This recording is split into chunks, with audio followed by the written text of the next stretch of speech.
cup of Joe. Let's talk about some goings on and anything you know. And here we are at the end of the bridge. That gets the adrenaline going.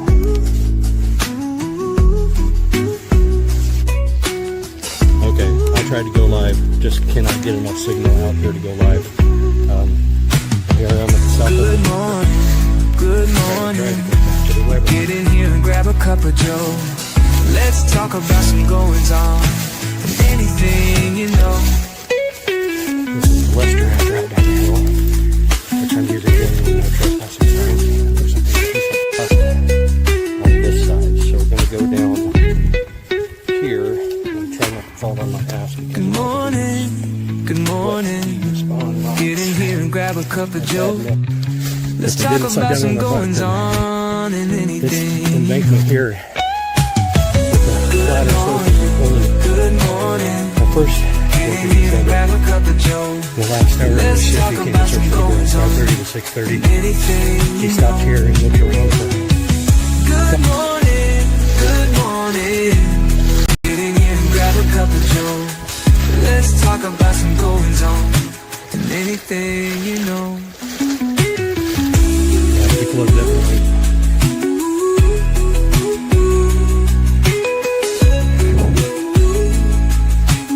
it is secluded over here. Good morning, good morning. Get in here and grab a cup of Joe. Let's talk about some goings on and anything you know.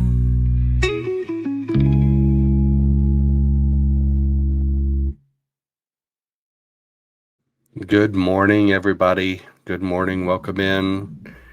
That's a new intro. I'm still working on it. I've got some things to iron out, like the AI didn't put the captions in 100% correct. So I got to fix that, but I at least needed to start transitioning. Gosh darn it.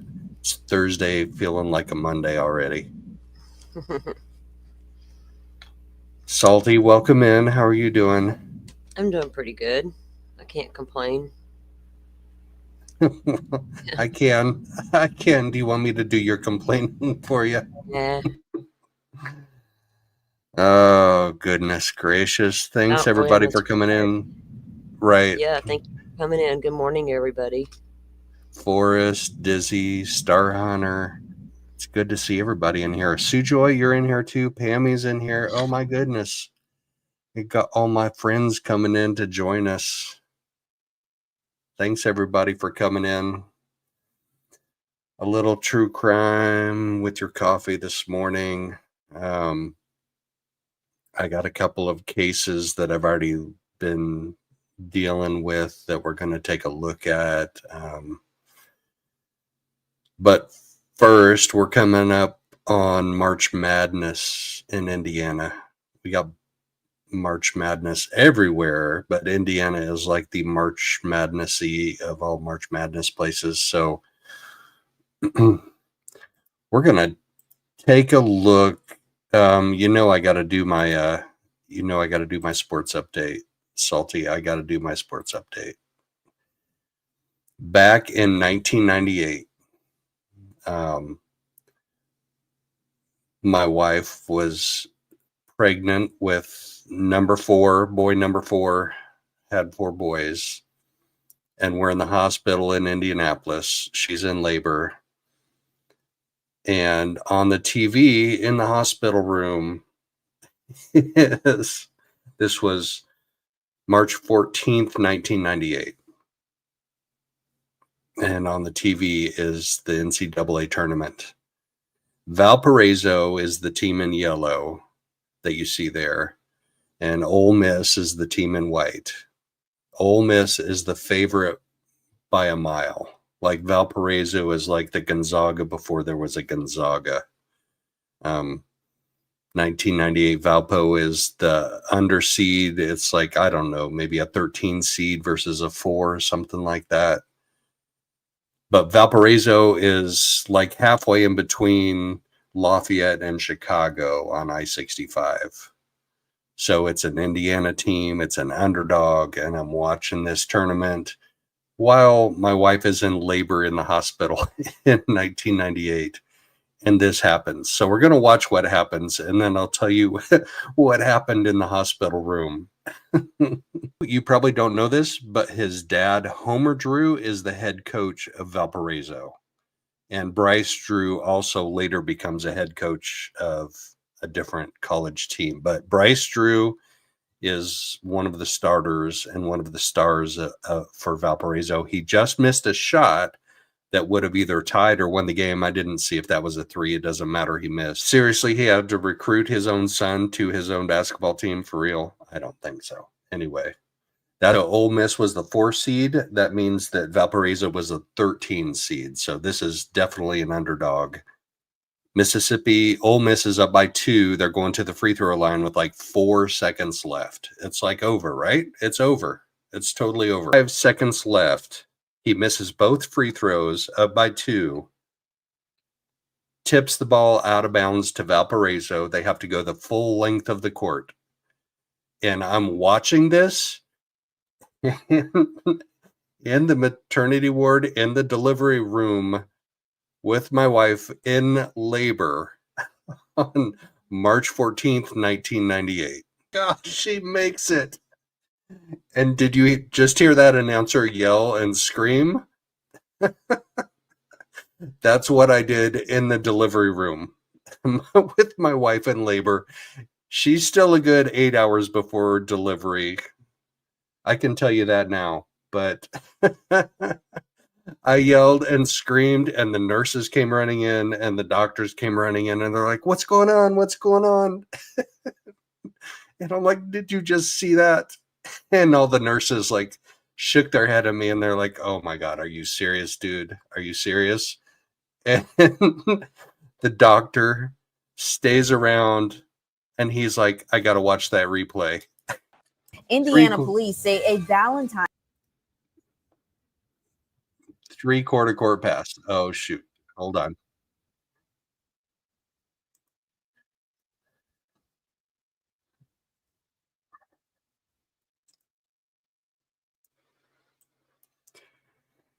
Anyway, it was a miracle. Oh, yeah. My ex-wife will never forget that. I'll never forget that. That's the March Madness. Well, what's funny is my oldest son, so had 4 boys, and my oldest son was born on March 14th, which at the time they also had March Madness going on. I think that might have been the Big Ten tournament now. Anyway, there was also March Madness going on when my oldest was born. Steve, welcome in. Good morning. Good morning. Tammy, welcome in. Oh my goodness. I got such crazy stories to tell. But here's, all right, I guess we'll start getting into the true crime part of it. You remember last time I did a morning show, there's a story in Jeffersonville, Indiana. That's Clark County. That's down on the Ohio River. A man that was arrested for unaliving his wife on Valentine's Day. So I'm going to show you again a little video clip of the summary of that. We'll look at that, but I submitted a request for the probable cause affidavit, and I got that probable cause affidavit.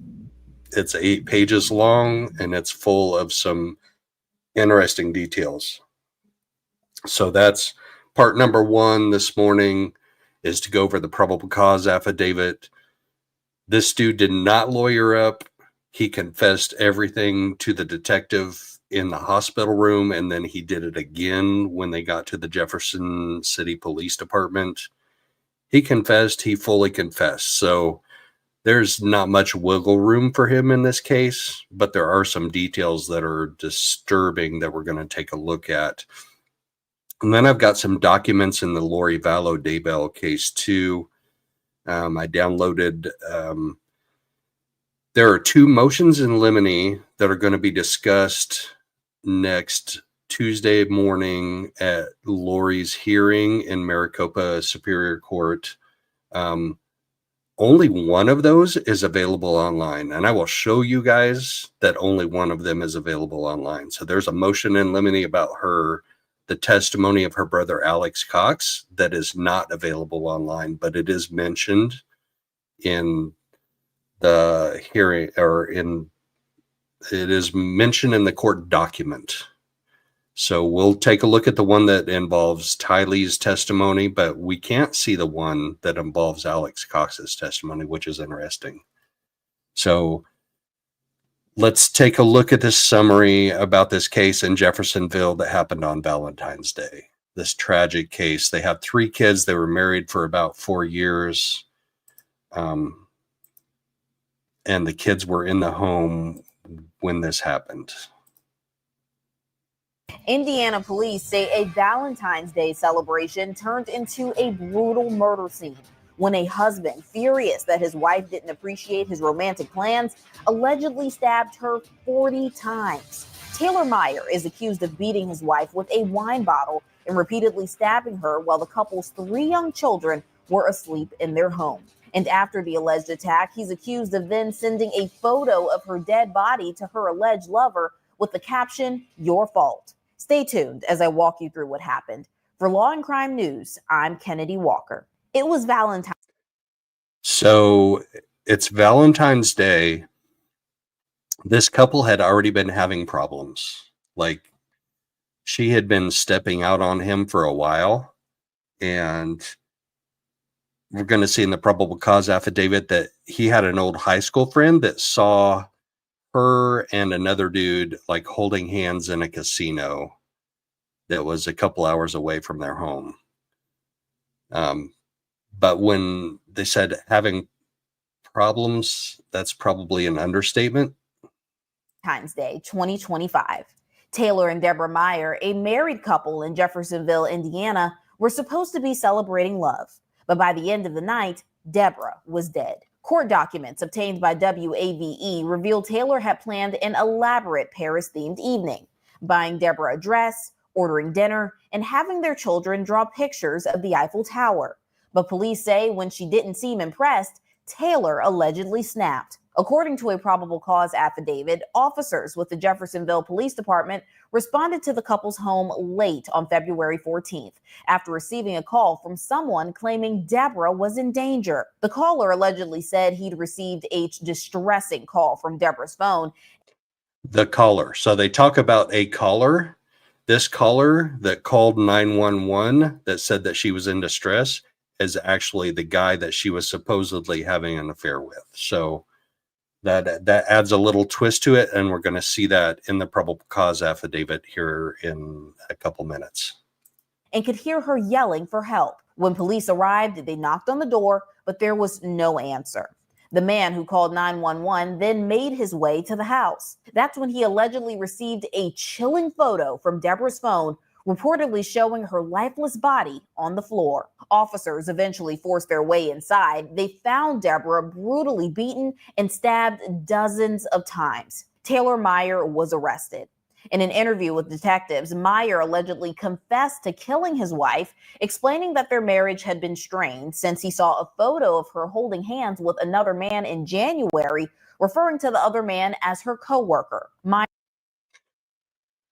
All right, that's all we need to see of that, because the probable cause affidavit will get into that more. That's all accurate, but the probable cause affidavit is so telling. Let me unshare that real quick. I'm going to have to go back and forth between these exhibits. Hey, Salty, you're back up now. Yeah, I hit the wrong button. Threw myself right You're out. all good. You're all good. You're all good. We're going to get into this probable cause affidavit now, and it's a little bit difficult. I need to throw my banner, don't I? I completely forget about that, like every time. It's true crime. Everything I read is disturbing, so my banner always goes up. This is particularly disturbing. Like, he stabbed her like 40 times. I've heard of that before. I'm just saying it is true crime, so we should all be completely aware. We're going to be discussing off-color topics. That's a nice way to say it. All right, there's 8-page. All right, probable cause affidavit. I've got that pulled up, so I need to bring it up on StreamYard.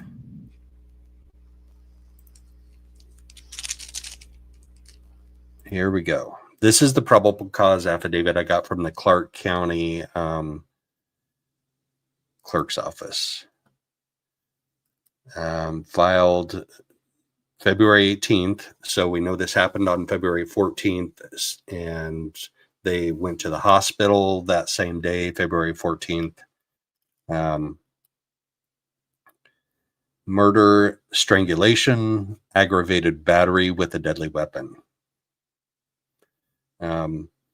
This is Detective Corporal Justin Salisbury.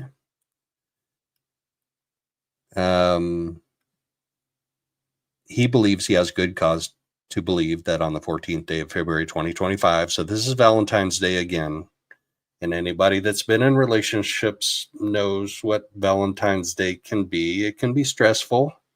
Like, there's pressure out there to do something good for your SO, but not to do this.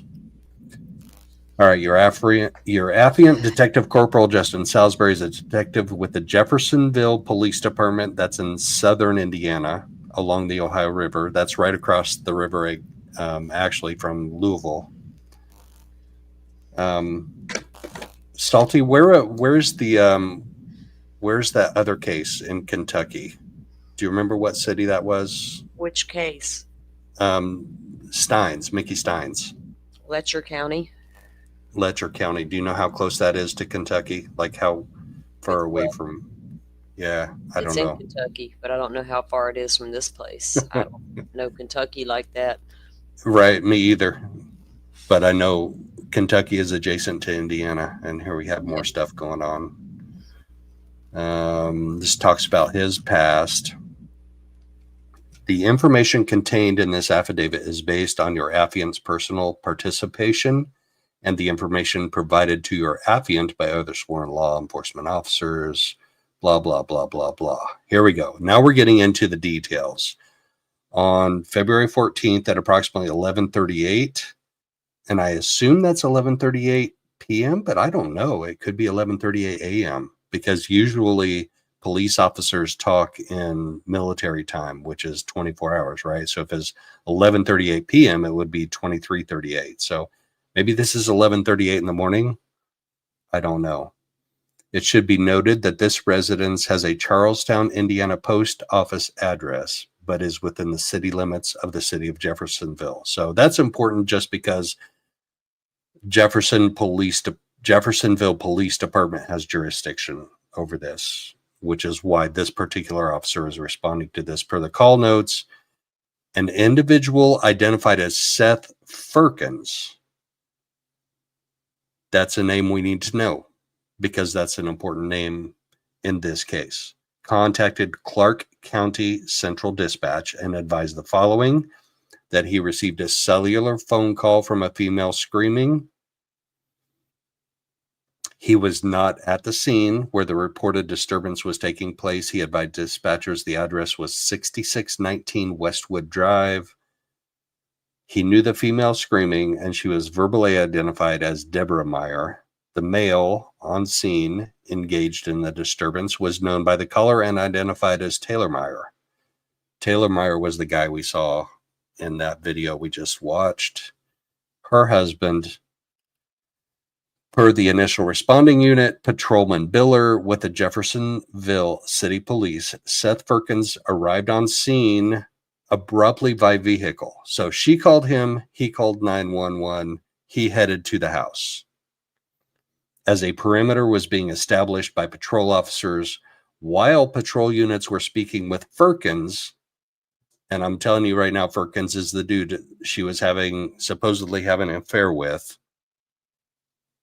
He received a photograph via cellular text message on his phone of Deborah Meyer down on the floor, and she appeared to be bleeding. Reportedly, the photograph appeared to show her deceased. The photograph is said to have been sent from Deborah's phone. Patrol units were able to hail Taylor Meyer from the residence and take him into custody. So they got the husband out. At this point, entry was made and attempted to render aid to her. He, who is the detective making this probable or stating this probable cause affidavit, I was off duty at my residence sleeping. So that was probably 11:38 p.m. That was probably late at night. If he was in his residence sleeping, although we know police officers have, they have shifts. So some of them work the night shift, some of them work the day shift, but I'm guessing that a homicide detective, probably works the day shift and sleeps the night shift. Probably. I was contacted by Captain Sam Moss, the chief of detectives, who requested I respond to Norton Hospital on Spring Street in Jeffersonville because the suspect was transported there for medical clearance. I arrived, blah, blah, blah. Taylor appeared nonverbal with the hospital staff and with Snyder. Eventually, we were placed in a treatment room. I introduced myself to him. His hands were secured in handcuffs. I then asked Patrolman Snyder to remove the handcuffs.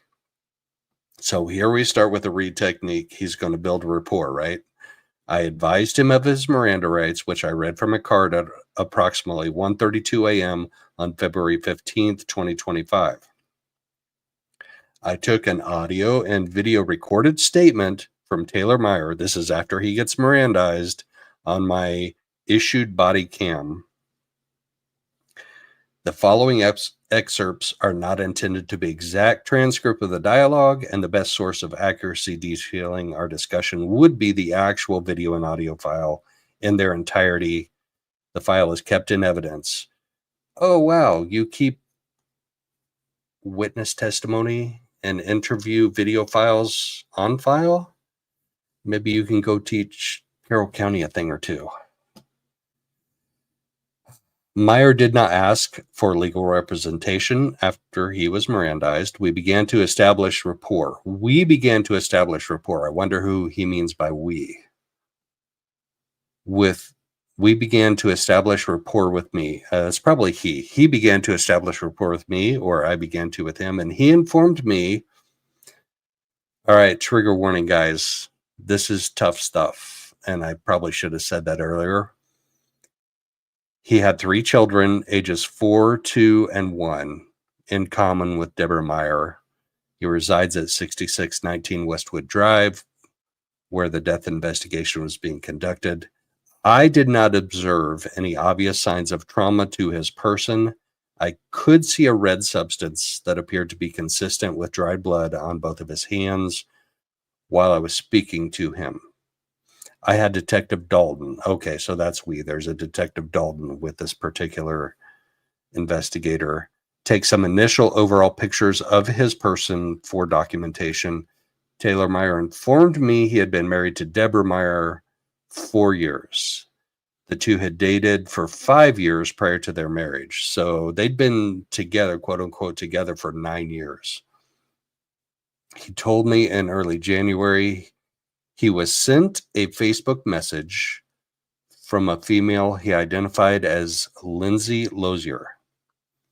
He had not spoken to Lozier in over 10 years. So she's an old, high school classmate. And suggested she used to date a mutual acquaintance. I think it's more than that, but I don't know where I saw that. Maybe not. Meyer went on that Lozier sent him a picture of his wife holding hands with another male at the Horseshoe Casino. So the Horseshoe Casino is up in around Shelbyville, Indiana. That's southeast of Indy. That's actually a couple hours north of Jeffersonville. So if you know Indiana, most of their casinos are on the river or on the lake. So down on the Ohio River, there's a bunch of casinos, and up on Lake Michigan, there are a handful of casinos because that was a state law. You couldn't have a casino without either a racetrack or a body of water. And the Horseshoe Casino was at a racetrack up southeast of Indy near Shelbyville. That was a couple hours north. They didn't have to go up that far north. I should probably show you guys that on Google Earth sometime, but all we need to know for this right now is it was a decent distance away. It wasn't like a half hour away, an hour away. It was a good hour and a half to 2 hours away to get to the Horseshoe Casino for her to be meeting another guy.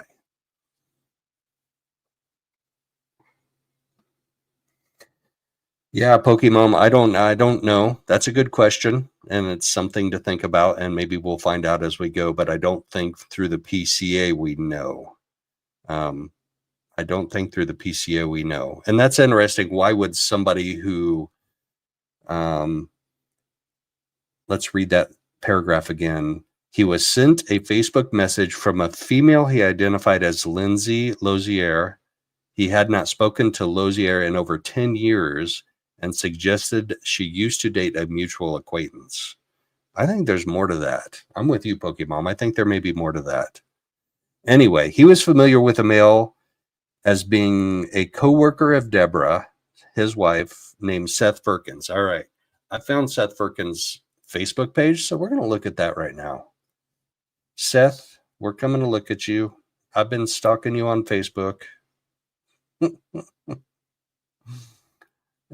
Stop that screen. Present. There's Deborah Myers. Let's go to Deborah Myers' Facebook page first. This is horrible. Somebody has obviously taken off the husband off of this Facebook page, which is, I'm perfectly okay with that. But this is her and their 3 kids.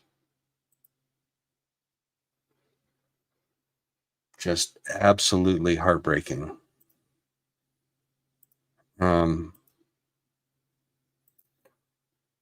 Let's go to his Facebook page now. This is Seth. And it's funny because it's not funny, like haha funny, but it's ironic that you guys were all like, that guy looks like a chump. We're talking about Taylor Meyer, and I'm okay with that. I'm perfectly okay with that. But this dude is the guy that she was having an affair with. Like, this is him.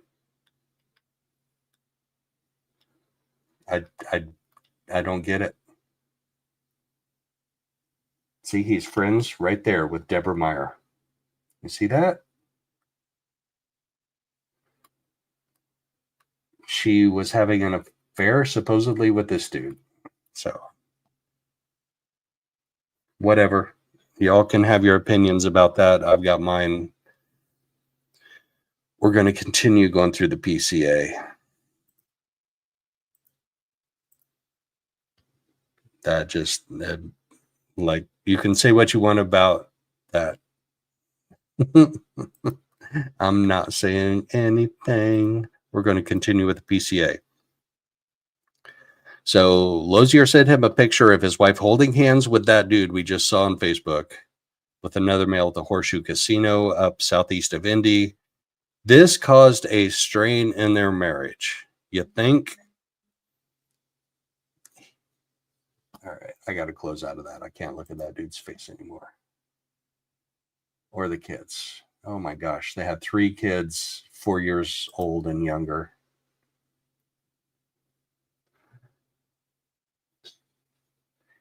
He looks very, very young. Pokemon Dizzy, he does look very, very young. That's crazy to me. Taylor Meyer informed me he had been married to Deborah for 4 years. The two had dated for 5 years prior to their marriage. He told me in early January he was sent a Facebook message from Lindsay, holding hands.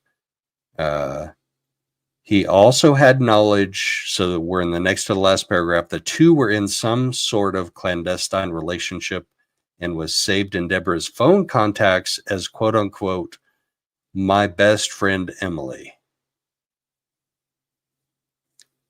Taylor Meyer was aware Seth Firkins was the caller in the initial disturbance report at 6619 Westwood Avenue.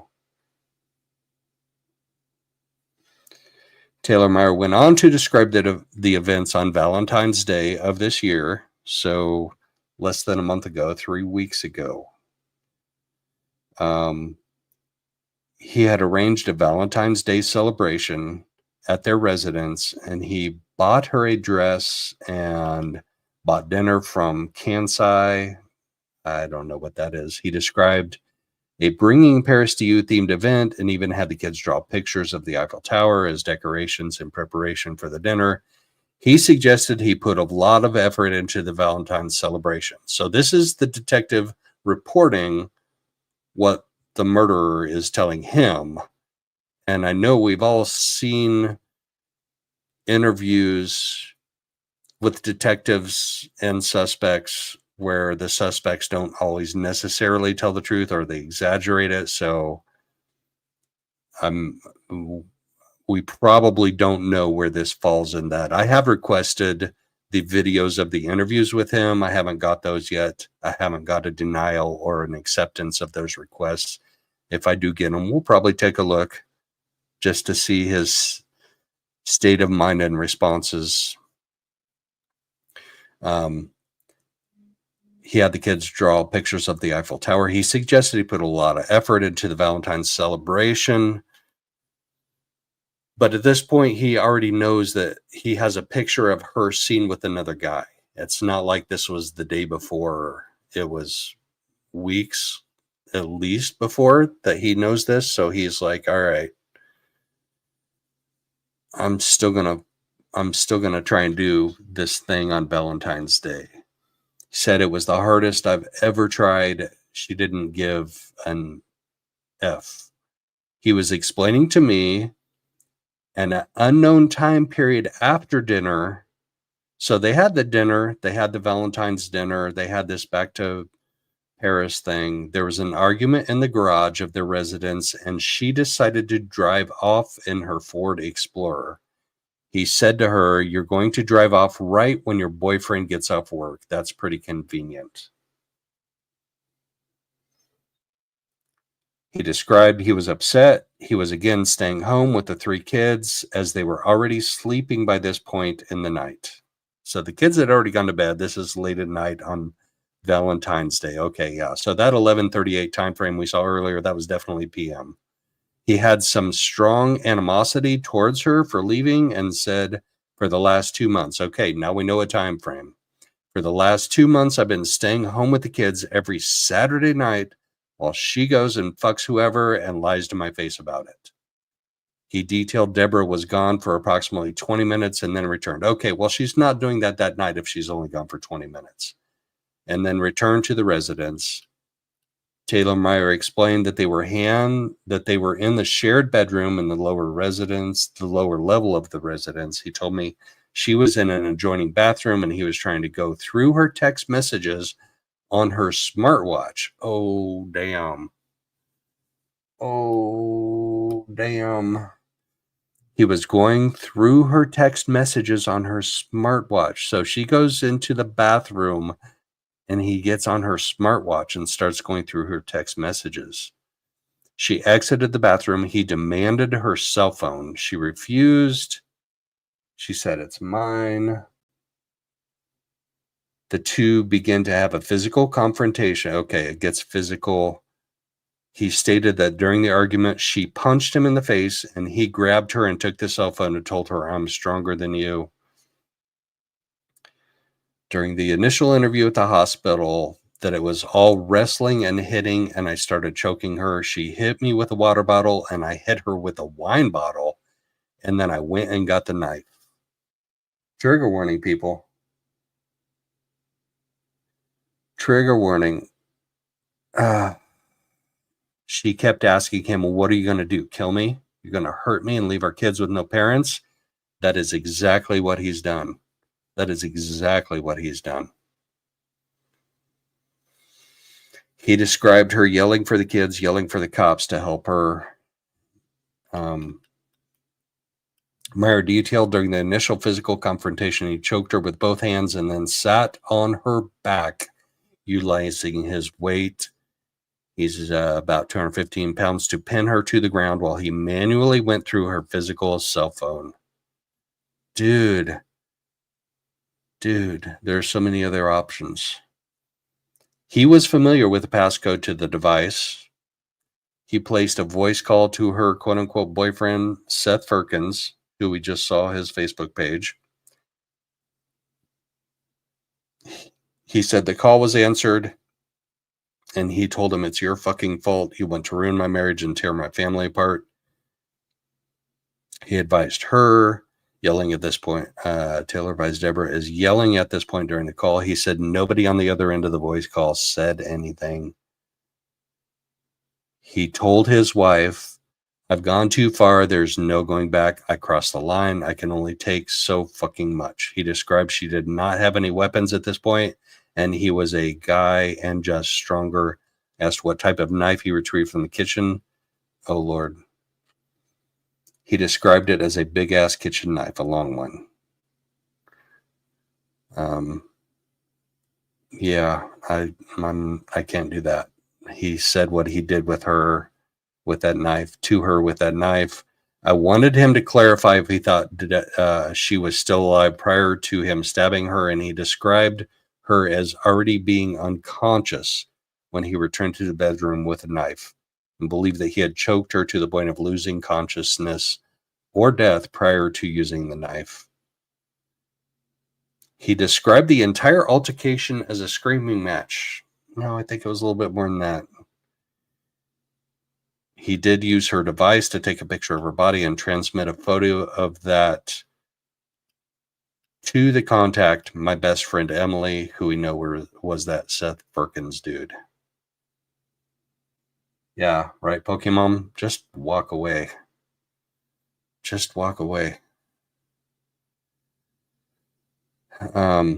I have reviewed this image, and it is apparent the image was transmitted prior to her sustaining multiple stab wounds to her upper chest. He hoped that the cheating dude Firkins was traumatized over it.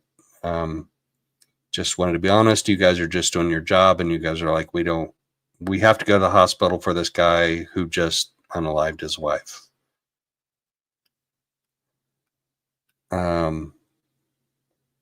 Let's see, we're on page 5, so we got a couple pages to go, guys. So buckle up. We're going to go through it. I don't know that we're going to see anything a lot more detail, but I've read through it, and I think we do see a couple of details that are important. We placed him in my Durango, drove him back to the Jefferson City Police Department. So all these things he just confessed to, he did after he was Mirandized. He did not hire an attorney, and they were in the hospital. So now he's been to the hospital. He's been cleared medically, and they're going to take him to the police department and put him in an interview room. So the affiant says, in a more controlled, quiet environment, I wanted to obtain a more in-depth statement from Taylor Meyer to clarify some details. While in close proximity to Taylor, I did not smell any aroma of an alcoholic beverage or any other substance on his breath and person. He seemed lucid and aware. Those are important things when you get a confession from a suspect, if they're under the influence of anything or not. So he's saying he was not under the influence of anything. I read the Miranda warning to him again at 2:21 a.m. He signed a waiver of his rights on the standard form. I advised him I wanted to get more specific into the events that transpired tonight. This interview was audio and video recorded in accordance with Indiana law governing custodial police interviews and police stations that apparently Indiana State Police doesn't know how to follow. with both the interview room cameras and my issued body cam recording audio and video footage. Myra explained, in addition to the previous messages he sent from Deborah's phone to Firkins, he sent word text messages to one of her other friends he identified as Emily Durbin and Brittany Emick with the text, "I killed her." Holy cow. So he did it, and then he sent out text messages to the dude she was cheating with and to two of her friends. He sent these messages to them because he perceived in his mind they encouraged her alleged behavior. He had previously asked them for help to, quote unquote, save his marriage. I was able to obtain information about the text, about the next of kin and family members from him. Meyer told me that the couple had marriage counseling set up for this upcoming Monday. He went on to detail Emily Durbin, his Valentine's Day home event, and asked her about how to buy the correct size of dress for her. Rachel, it is horrible. It's really horrible. And I think I'm going to be done after I read this PCA because, I mean, he's admitting to everything. He's been Mirandized twice. He's confessing twice. I don't know what options he has except to plea out after this. He described playing their wedding song and the couple slow dancing in the living room. He remembered thinking he had done a good job. He went on to emphasize later that night, she seemed very distant. He inquired what was wrong and emphasized that he thought he did all right, and Deborah told him, "It shouldn't have taken this long for you to do this." He goes on that she described looking at their Facebook memories and telling him he had never done anything like this before, referencing the Valentine's home event. It's 4 years. It's been 4 years. Well, since they've been married, but they have been dating for, I think they dated for 5 before that. So it's been 9 total. He told her, if it was going to be our last Valentine's, then I wanted it to be nice. And I mean that by her leaving me, not by what happened. He described the opinion she was actively cheating on him. He got the idea that he was going to go out to their hot tub and drink wine because he wasn't in the mood to sleep. While he was making his way to the hot tub, he observed her getting ready to leave the house.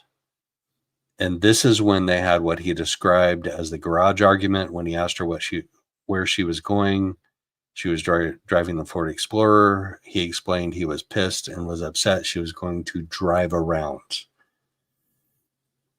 And this fact kept him from his plans to go to the hot tub. It is my understanding that after Deborah returned home, post the argument, they both found themselves in the bedroom at the lower level. He detailed the fight. The argument starts with the smartwatch and the cell phone. They started fighting over the phone. He accused her of jumping on him while he was sitting on the bed. He said he was being punched and quickly transitioned to choking her with 2 hands.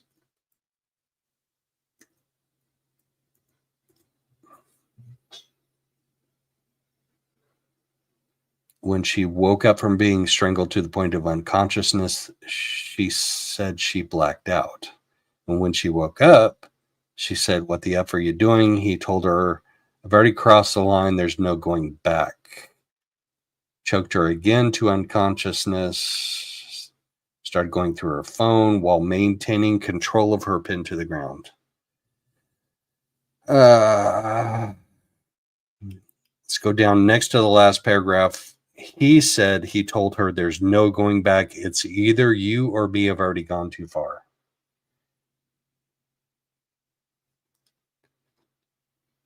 This is the point he recalls voice calling the contact. So he did a voice call on her phone.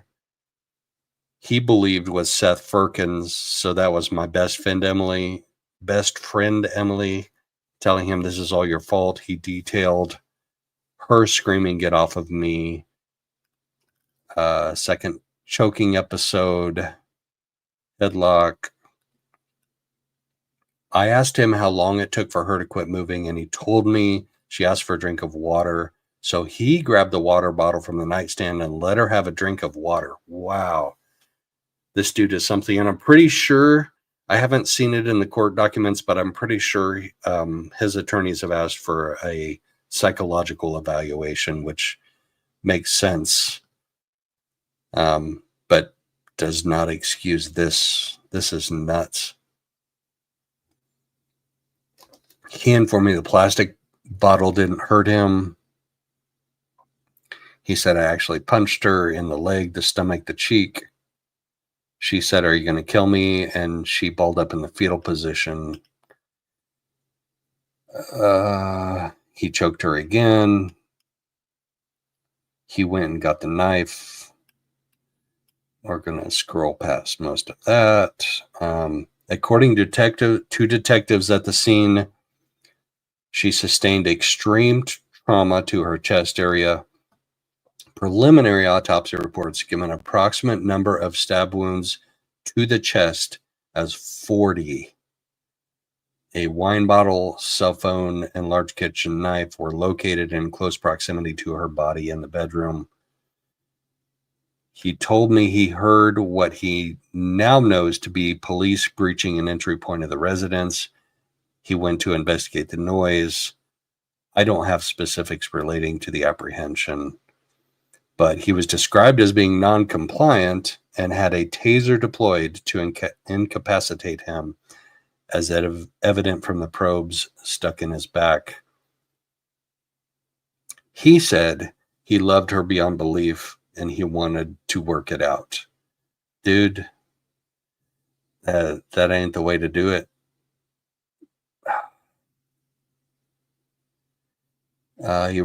He relays his only communication with this Seth Firkins dude, who was previously sent via Facebook message.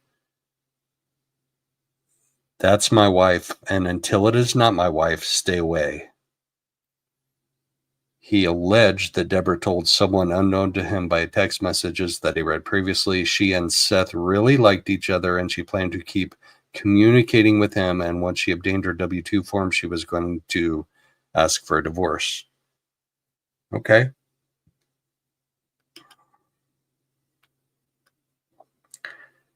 Detectives on scene were able to relay information, confirmed the identity of her.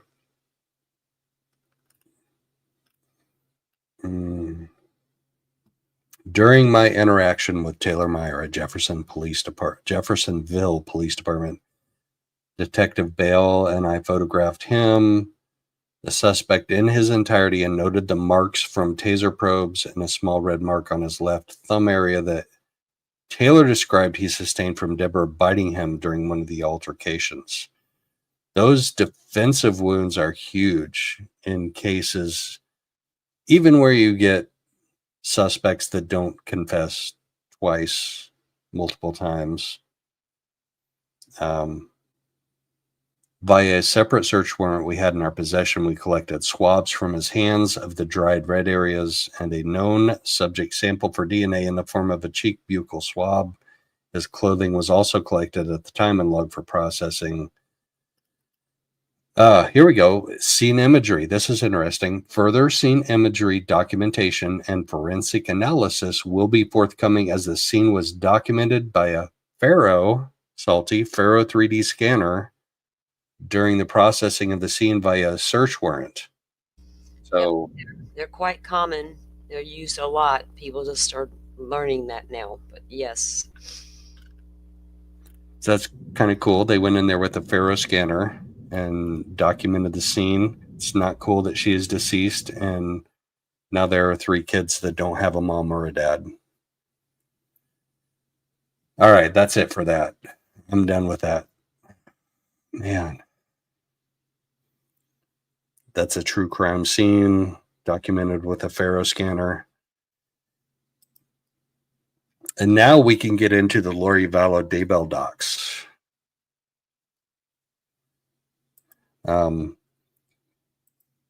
I went into Arizona Online. I wonder if I can share that. I think I still have that pulled up somewhere. And oh yeah, e-access. So Arizona has something that's called e-access to online court documents, and you can pay for it. You have to pay a subscription fee, and it's actually a little bit pricey, but you can get online documents. So I'm just going to show that real quick just so y'all can see that anybody can go in there and get documents. So here's e-access to Arizona courts. Log in JS Media, that's Joe Schmoe Media at USA.com.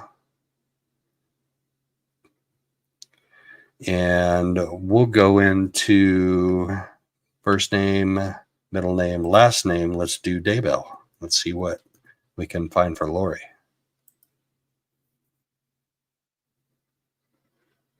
Boom. She has a 2021 case and she has a 2022 case. So the one she's getting ready to go to trial for now is the 2021 case.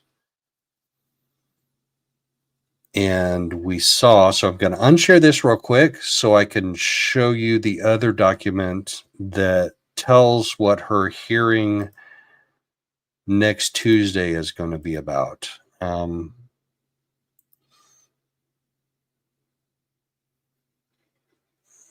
Where's this at? Here we go. March 11th, 2025 hearing. Status conference set. And what they're going to talk about next Tuesday morning, Court TV's camera request and the defendant's objection, defendant's 2 separate motions for discovery, which are the motion, which are communications between the deputy county attorney, law enforcement agency, and video interviews. And then state's motion in limine regarding Alex Cox's statements and the state's motion in limine regarding Tylee Ryan's hearsay statements. And then the scheduling of the trial and jury selection schedule and process. So that's what's going to happen next Tuesday morning. I plan to be there. But there are 2 motions in limine there filed by the state. And if you look at our e-access on this case, it's going to take a second to load up. I'm going to do a search for limine. There's only one result. There is only one result for a motion in limine. There aren't 2. So we saw from the schedule of what's going to happen next Tuesday, there are supposed to be 2 motions in limine, but there's only one on this court access, on this easy access or e-access response.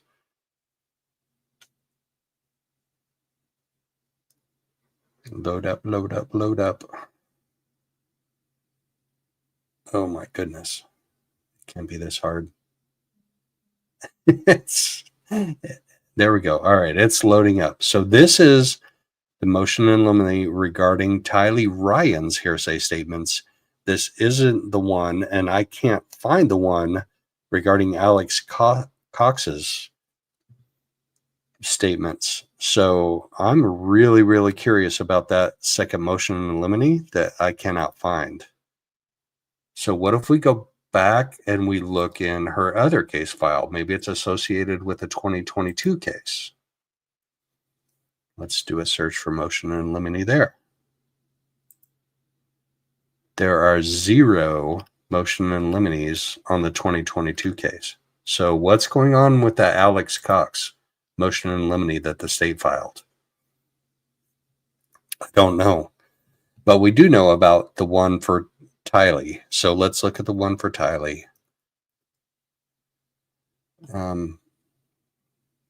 Give me a second here and I'll switch over. I have those documents from her file that we're going to talk about a little bit.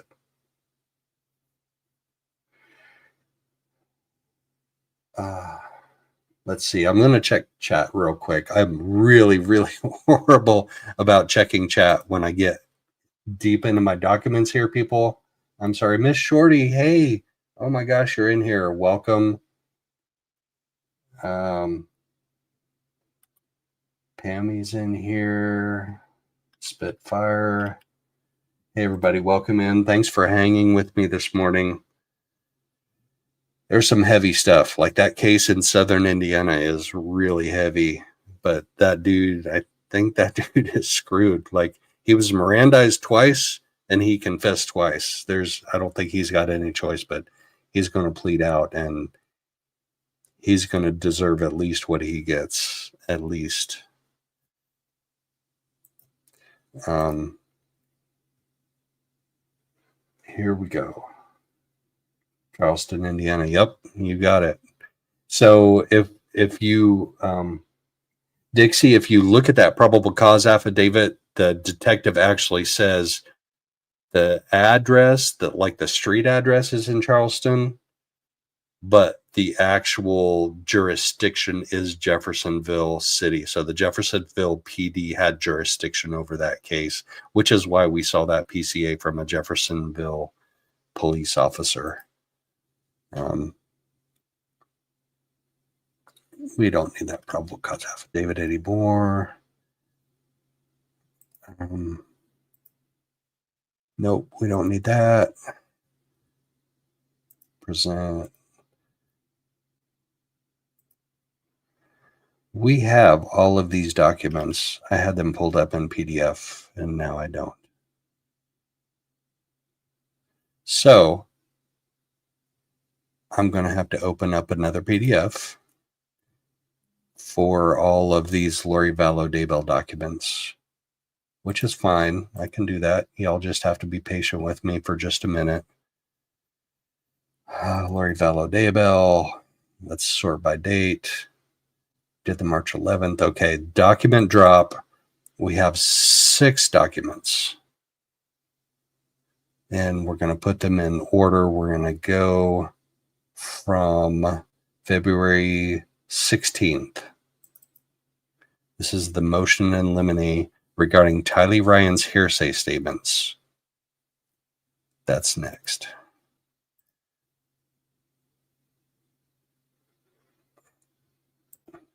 Be patient, folks. I need your patience. All right. The state of Arizona, through undersigned counsel, so this is the state's motion regarding Tylee Ryan's hearsay statements. State of Arizona hereby moves that the court precludes the defendant from attempting to admit any statements made by Tylee Ryan relating to the shooting of Charles Vallow.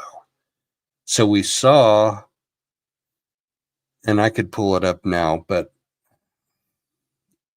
I don't think we need to. The body worn, the body worn cameras of the police officers that responded the day that Charles Vallow was shot. We saw that Tylee was there. We saw Lori was there. Saw Alex was there. I don't think we need to pull all that back up. I mean, I can if you want to, but the state is saying we don't think Tylee's statements should be allowed into court. Tylee was allegedly inside the residence prior to the shooting and later returned with her mother, Lori Vallow, now known as Lori Daybell. The defendant was inside Charles Vallow's rental car. So the defendant is Lori, was inside Charles Vallow's rental car with the defendant. The defendant was inside. Whoa. All right. That doesn't make sense to me. I'm going to say that Tylee was inside Charles Vallow's rental car with the defendant. I don't think, we know that the defendant was inside Charles Vallow's car with the defendant, but I think they meant to say that Tylee was. So, typo here, guys. Let's get it right. Tylee was inside Charles Vallow's rental car with the defendant for approximately an hour after the shooting and before police were able to interview her. Tylee Ryan and Lori Vallow-Daybell drove away at 7:49 a.m. and returned at 8:48 a.m. So they were gone for almost exactly an hour that morning after Charles Vallow was shot. The Chandler Police Department interacted with Tylee Ryan at the scene during the drive to the police station, and they interviewed her at the Chandler Police Department. Rule 801C of the Arizona Rules of Evidence states hearsay means a statement that the declarant does not make while testifying at the current trial or hearing, and a party offers an evidence to prove the truth of the matter asserted in the statement. Miss Shorty, oh my gosh, you are so generous and kind. Thank you so much. Where is that on StreamYard? I gotta get to comments. Where are the comments? I'm so horrible at doing like live checking of the comments.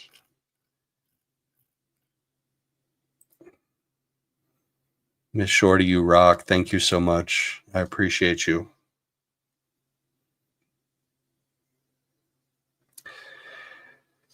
Yeah, Tylee's relationship with Lori was interesting.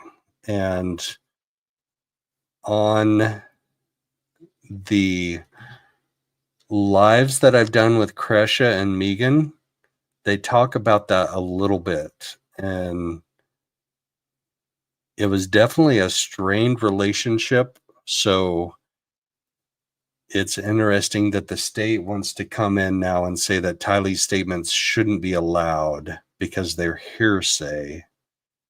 So does that mean that while they were in their car for that hour after the shooting and before police interviewed them, that police feel like she was coached to say a specific thing? And here's the more serious matter. Tylee is not around right now to tell us for herself. And why do you think that is? Why do you think that Tylee is not around anymore? Do you think maybe it had to do with the fact that she was a witness during this? Maybe? Because her mother was a psycho bitch. Sorry. Yeah, and she wasn't even her real like bio mom. Like Yeah. they went out of their way to Tylee was, or did you just say that Tylee wasn't Lori's bio child? I didn't think she was. Is she? Was she? Yes, she is. With who? Oh, okay, Joe Ryan. Okay, Joe Ryan. okay. Colby and Tylee are her biological children. JJ was not. Oh my gosh. So there are so many confusing things in this case. I get it mixed up all the time. Thank you for straightening that out. You're welcome. That's even her own daughter. Oh my gosh. That's why Colby gets so upset at how horrible his sister was treated. Yeah. I mean, he was upset that JJ was mistreated too, but he knows how much Tylee had to endure. Damn. I get all these facts confused. And take notes, dude. Get your notebooks. Each case has a folder. Each case has a folder, man. I literally have a notebook right here that I take notes on, and it's like I have no way to keep it organized. I have no way to keep it organized. I got too many case folders going on as it is, but yeah, that's how I have to keep myself organized. That's even more disturbing, is it not? Well, I've always known that that was her biological daughter. I thought you knew that, so. I'm pretty sure that I heard that and knew that at some point, but I got it confused, which happens often for me in my brain. Like, I get off on side tangents and I'll confuse the facts from time to time. It happens. Don't confuse the facts. We can't. No, not in this. Not with that. Yeah, Dixie, we covered the Ruby Frank, Jody Hildebrandt stuff a couple days ago on my channel. The connection. Yeah, I get it. I get what you're saying. completely. Yeah, and Kresha kind of talked about it a little bit the other night too on our live, where it's just the Mormon connection and the cult connection is just deeply disturbing. And it's not just Charles, Chad, Lori, JJ, Tylee. It's Ruby and Jody. Yeah. It's pervasive and it's a problem.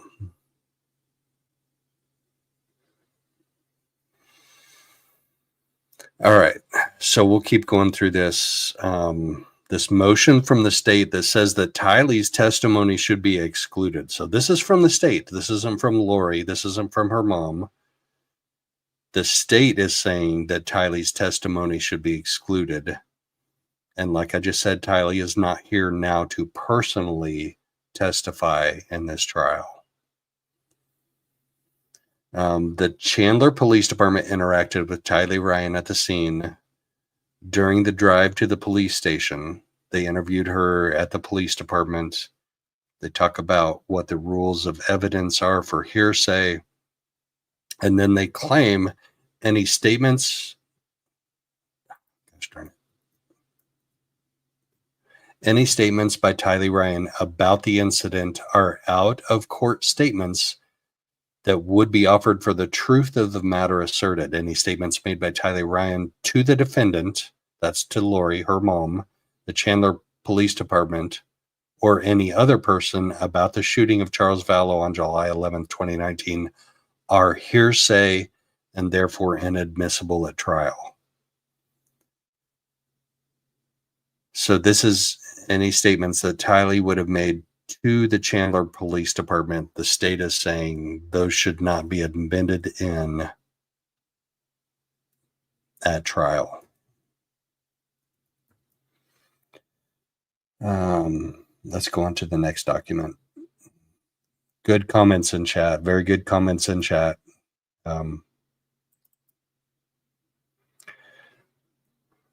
So Lori made a response to the to that, and I don't have that in my file. I'm gonna have to log back in and see if I can see that Lori's response. Hold on, guys. I'm doing research. That's just what I do. I do a bunch of research and then I forget about the freaking facts. Like, I get them all confused in my head. Do tons of research. That's what I do. I research. And then boom, everything disappears in my brain. Notice of appearance, vowel motion. There's so many documents in this case. It is ridiculous. There are like 400 million documents. Court. So that was on February 22nd is the one we're looking at right now. So I need to look pro per motion notice by email. Pro per, so that's Arizona's equivalent of pro se. That means Lori is representing herself, which she got permitted by the court to do in Supreme Court of response to state's motion limine. Okay, so I do have that. That's on February 21st. Okay, yep, all right, we're doing February 21st first. So this is Lori's response to the state's motion to exclude. I want to make sure this comes up in StreamYard before I start. There we go. All right. February 21st. So the state filed a motion saying Tylee's testimony about that day of that shooting couldn't come in. And this is Lori's response to that motion by the state. The defendant, Lori Daybell, respectfully requests that this court deny the state's motion in limine regarding Tylee's statements for the reasons stated herein. Tylee Ryan's statements and police interviews are not, capital N-O-T, not hearsay. She's got to be using those caps. We need to hear her Tylee Ryan's statements and police interviews also qualify as Rule 803, Rule 803 exceptions to the rule against hearsay, regardless of whether the declarant is available as a witness, which we know she's not. Rule 803 exceptions: 1, present sense impression; 2, excited utterance; 3, then existing mental, emotional, or physical condition. Okay, I honestly, I can see number 3 being a potential exception. Then existing mental, emotional, or physical condition. So we're going to see how the court rules on this after this. To say Tylee qualifies under 801C hearsay is utterly ridiculous. Oh my gosh. She can't just file a legal motion pro per. She can't just be an attorney. She has to be over the top. She has to capitalize N-O-T. Tylee Ryan's statements are not hearsay. Capital N-O-T. Utterly ridiculous. The state is well aware that they have no case against the defendant if Tylee's statements are presented at trial. Tylee was not just a witness at the event on July 11, 2019. Tylee was a participant. Tylee was a victim. Yes, she was, Lori. Yes, Tylee was a victim. And you have been convicted of her unaliving and brutal dismemberment on your cheating boyfriend's land in Idaho. Yes, Tylee was a victim. But going back to July 11th of 2019, before you did those horrible things to her and JJ, Tylee was interviewed by police directly, number 3. The real reason that the state is trying to preclude Tylee's statements is because her statements qualify as clear and convincing evidence. On July 11, 2019, Chandler Police Department detectives informed the defendant in front of her own 16-year-old daughter, Tylee Ryan, that Charles Vallow, defendant's husband and Tylee's stepfather, was deceased. It was immediately after this shocking statement from Chandler Police Department detectives that Tylee and the defendant were taken in police vehicles to the police station, where they were separated and individually interviewed by Detective, oh gosh, I don't know how to pronounce that, Yin Clan? I don't know if you pronounce that as a Y or an I. Anyway, Chandler PD Detective Yin Clan. Now the state does not want this interview to be admissible to the jury at trial. It is just another tactic by the state to use the rules of law as trial craft, when there is no way in reality that Tylee's interview is not read. This trial is going to be a circus. Like, the language that she's using in these legal motions is exactly how she's going to talk in the trial. This is going to be a circus. Going back to line 20. Sorry, guys. Her narcissism and is just off the charts to me. Now, the state does not want this interview to be admissible to the jury at trial. This is just another tactic by the state to use the rules of law as trial craft. What kind of craft are you practicing, Lori? What kind of craft are you practicing? When there is no way in reality that Tylee's interview is not relevant to the events that occurred on July 11, 2019. Tylee's police interview were given to the public by the Chandler Police Department and is available on YouTube. We've seen the body cam video. We've seen the interview room video. We have... Oh, she puts in a link in her filing. We saw that in the Delphi defense motion to correct. We saw them put a YouTube link in their video, and McClelland objected to that because it said it's not official evidence. And then Andy Baldwin responded to that and said, well, we didn't submit that as official evidence. We just submitted it for your convenience. But we can give you the official video if you want it, dude. Anyway, it's kind of apples and oranges thing, not the same, but yet the state does not want the jury to see it. The state asserts that Tylee spent 1 hour in the car with the defendant prior to her police interview. We saw that. And they are insinuating that Rule 8031 exception does not apply to her because it had been over an hour and not immediately. The time was actually like 59 minutes, if I remember looking at the timestamps correctly. But it's interesting that she's using that as an argument in this filing. Line 7. All right, I got to check chat real quick, guys. Sorry, I get so distracted with the actual materials that I'm looking over that I forget to check chat. Joey Kane's in here. Hey, Joey Kane. Welcome in. Trial craft, right? Spitfire? I mean, trial craft. That leads me down a lot of roads that I don't want to go down. Joey, welcome in. Who else? It's Simply Bell. Good to see you in here. Miss Shorty, you're still hanging with us. That's so awesome. Thank you so much for hanging with us. Pokemon Forest, thanks for modding.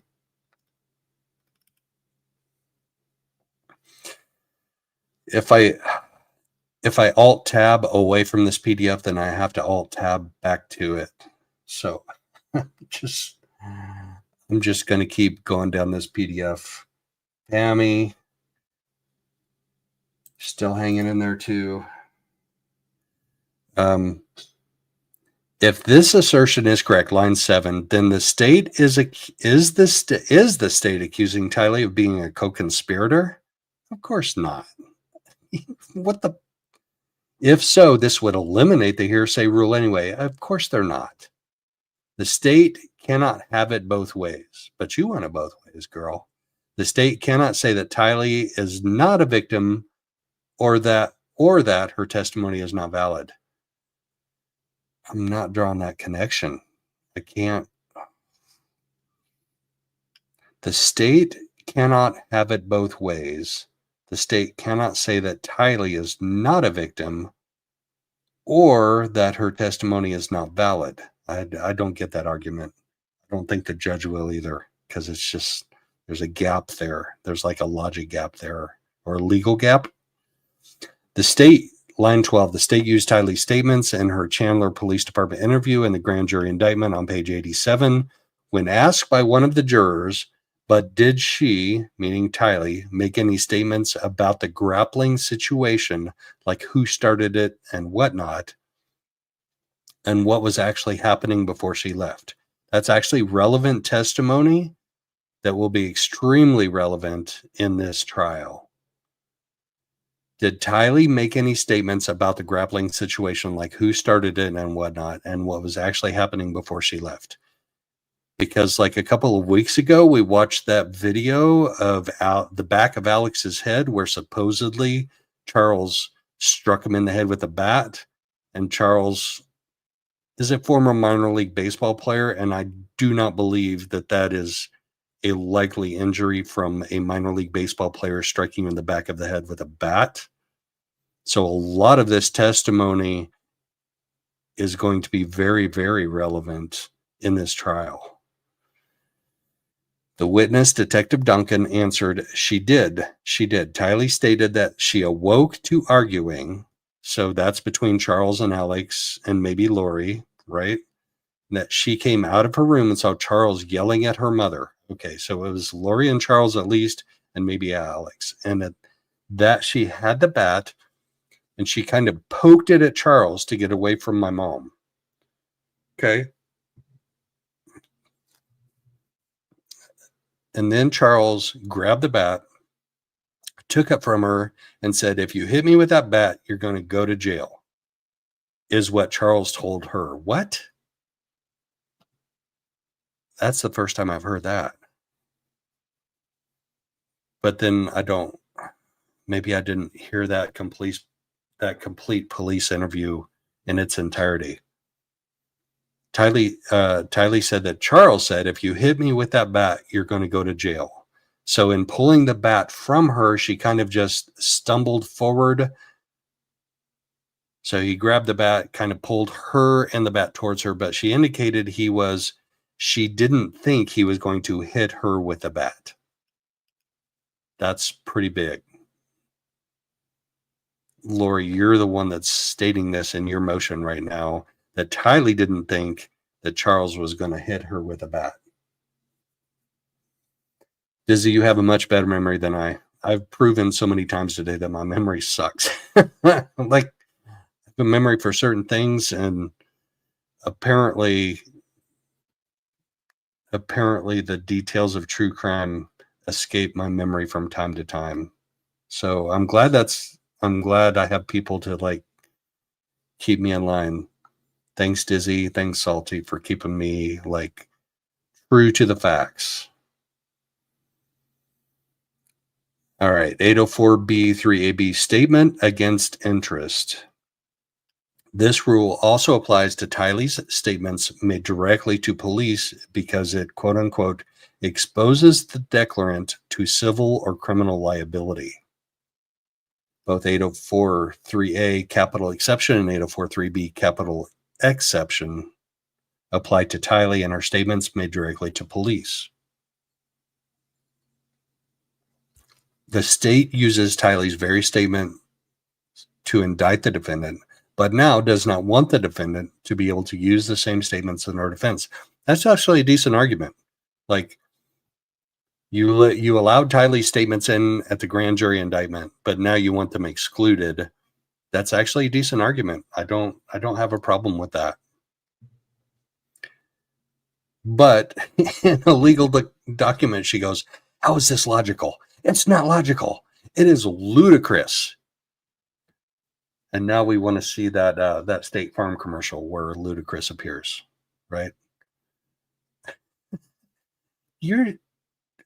Lori, you want to be your own lawyer, but you just can't refrain from your narcissism. It just comes out. It has to come out. All right, line 10. The state continues to try to retrofit a crime that does not exist. Oh, you mean your husband isn't dead? Your husband isn't dead, Lori? Really? Holy cow, line 10, people. That's like the statement of this trial. At this point in time, this is Lori's statement of the trial that needs to be like the title of every single thing that people do on this. The state continues to try to retrofit a crime that does not exist. So Charles Vallow isn't dead? She said the same thing at the end of her Idaho trial. She stood up and said no one was murdered here, but yet she had just been convicted of killing both her children.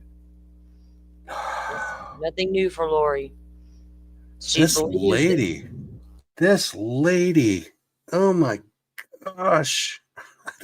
I don't know if I'm ready to go into court and see her in person, because I have so many questions. But she said, so in the Idaho, in her statement in Idaho, she said, Jesus Christ knows that nobody was murdered. So she blamed it on him. Yeah, and she's going to tell you in her new Dateline piece that she's been to heaven and seen the future, and she knows for a fact that her and Chad will be.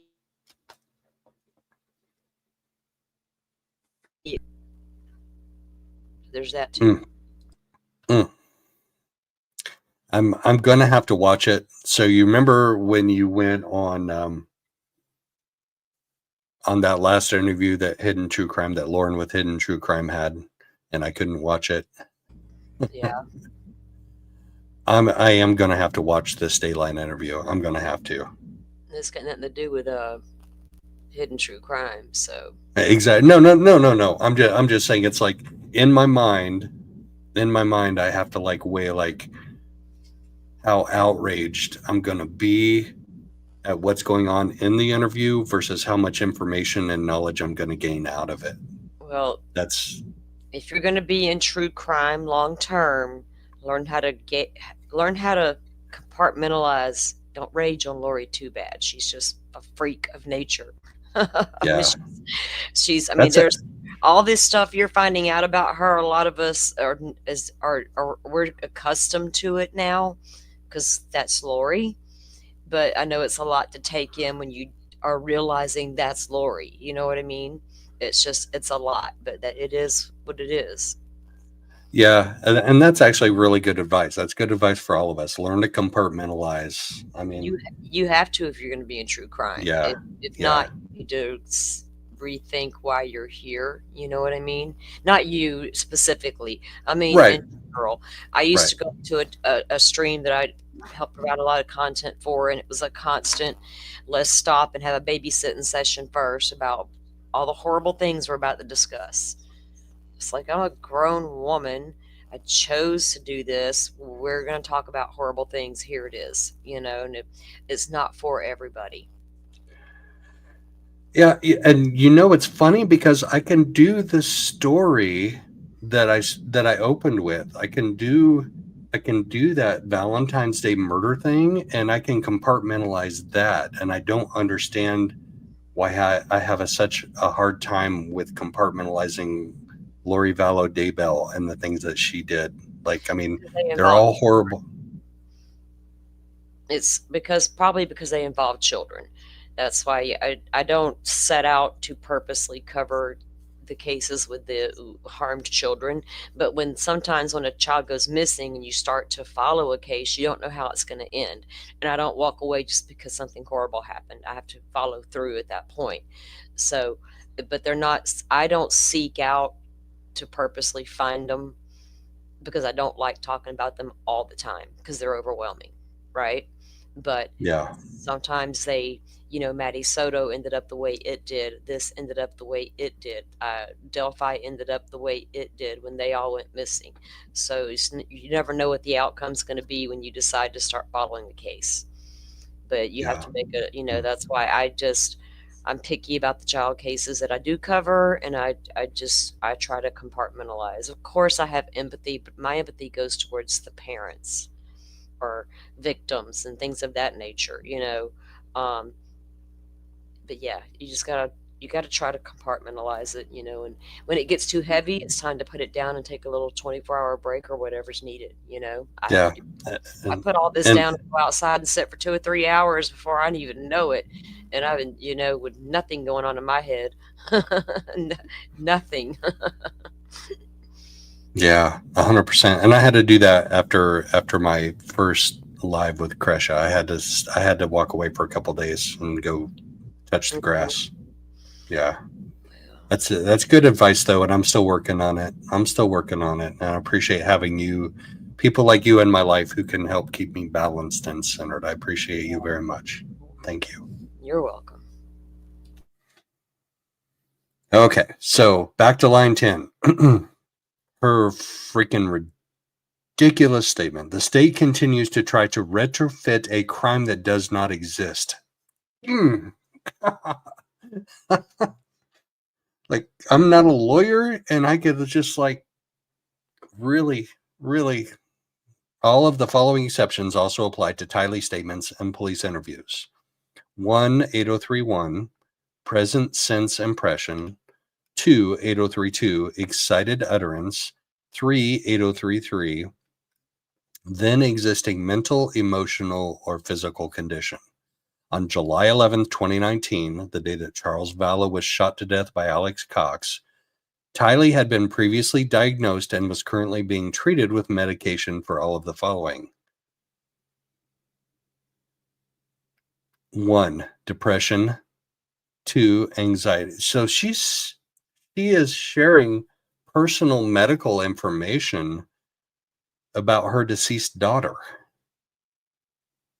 as a part of a court filing when she has been tried and convicted and sentenced to 3 consecutive life sentences Why does she feel the need to share this about Tylee? Why? Depression, anxiety, panic attacks, chronic pancreatitis. All of this is documented in the discovery turned over by the state. In conclusion, Tylee's statements and police interviews do not fall under hearsay. However, because all of the above rules of evidence exempt her statements from hearsay, the defense requests that this court deny the state's motion in limine regarding Tylee Ryan's hearsay statements and make all of Tylee Ryan's statements and police interviews admissible at trial. The defense requests that an evidentiary hearing be set in this matter, dated February 21st, 2025. Miss Shorty, right? Narcissists have no shame or conscience. No, and this lady does not. She does not at all. This trial is going to be lit. All right. Now we can get back to the state's response to that madness that we just read. That was just mind-boggling to me.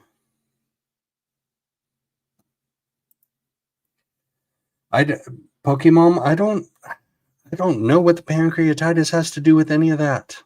I mean, I don't know.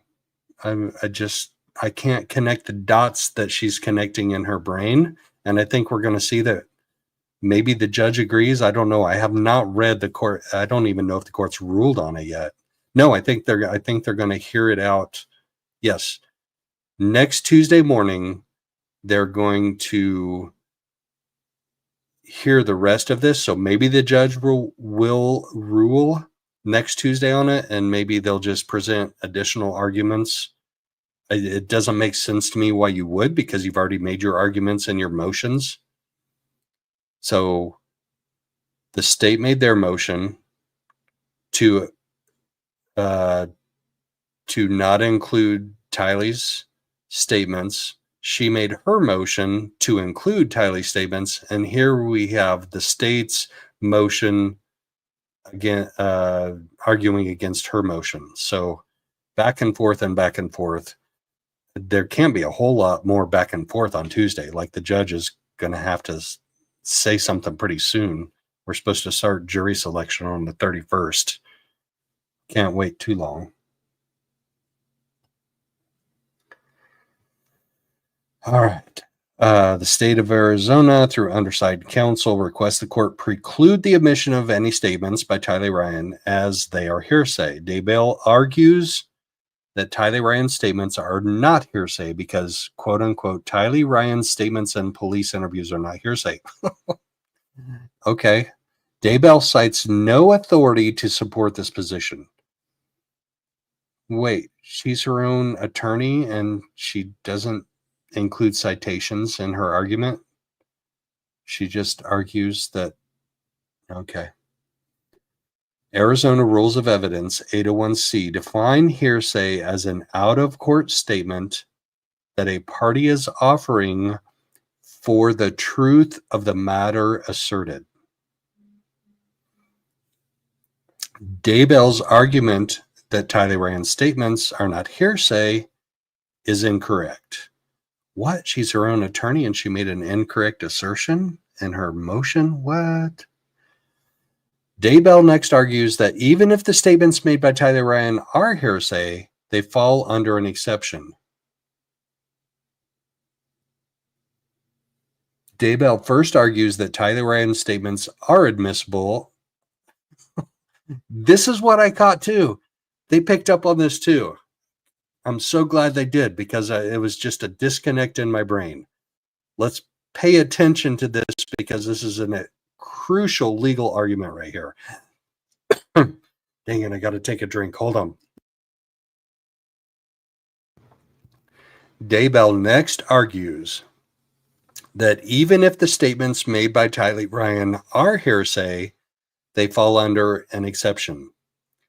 Daybell first argues that Tylee Ryan's statements are admissible under Rule 8031 as present sense impressions. That is a crucial legal term. We may hear about that again. We'll probably hear about it next Tuesday, but we may hear about it in trial also. So pay attention. Present sense impressions. I'm going to highlight that. Ooh, I just highlighted something instead of just leaving my mouse over the PDF. Rule 8031 states, present sense impression, a statement describing or explaining an event or condition made while or immediately after the declarant perceived it. The Arizona Supreme Court has discussed the admissibility of statements under the present sense impression exception. That's like excited utterance exception, right? Present sense impression exception. May become a critical legal theory. Let's pay attention. I'm trying to remember all the facts, folks, and I got good people around me helping me remember all the facts. The theory behind this exception is that substantial contemporaneity, holy crap, I didn't know that was a word. Substantial contemporaneity of event and statement negative the likelihood of deliberate, holy crap. I need a thesaurus plugged into my brain. Like, you know, in the Matrix, when they like insert something in the back of your head, I like need a thesaurus, like going right in the back of my head. The theory behind this exception is that substantial contemporaneity of event and statement negative, I think that's supposed to be negate, the likelihood of deliberate or conscious misrepresentation. State versus Tucker, blah, blah, blah, law of evidence. He also federal evidence.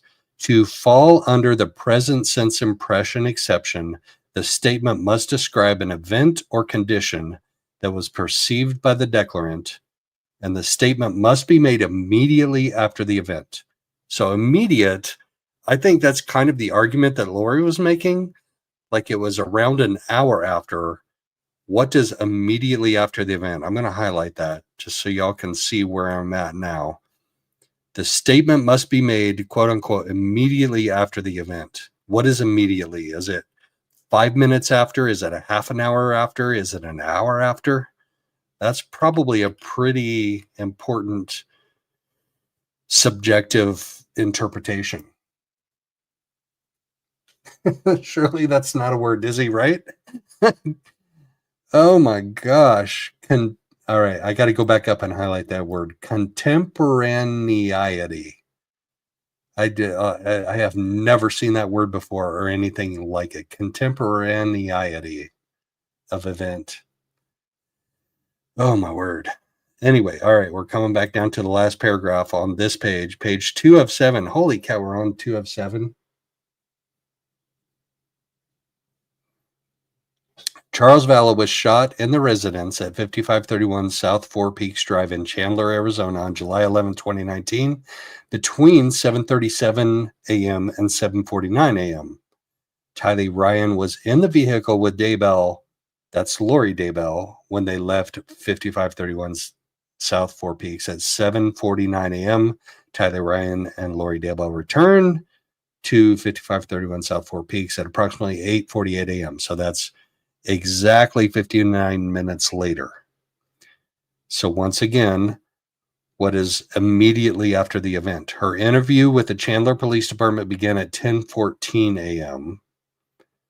So if you go, say he was shot at 7:49 a.m., 8:49, 9:49, 11 and 14 is 25 minutes. So that's 2 hours and 25 minutes later. Is that quote unquote immediately after when Tylee's interview with the Chandler Police Department began?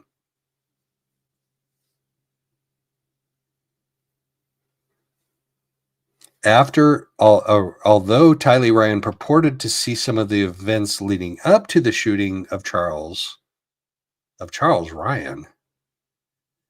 This is a state motion. This is not Lori's motion. This is the state motion. So they get his last name wrong. It's supposed to be Charles Vallow.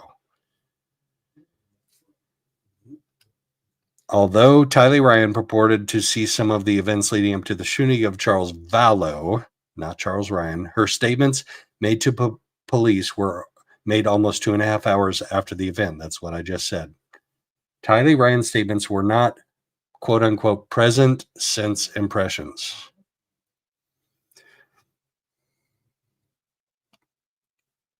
Daybell next argues that Tylee Ryan's statements are admissible under Rule 8032 as a quote-unquote excited utterance. Okay, I just mentioned that.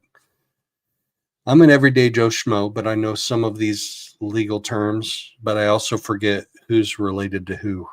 I forgot that Tylee was Lori's bio daughter. I feel so bad about that. Rule 8032 states, quote unquote, excited utterance is a statement related to a startling event or condition made while the declarant was under the stress of excitement that it caused.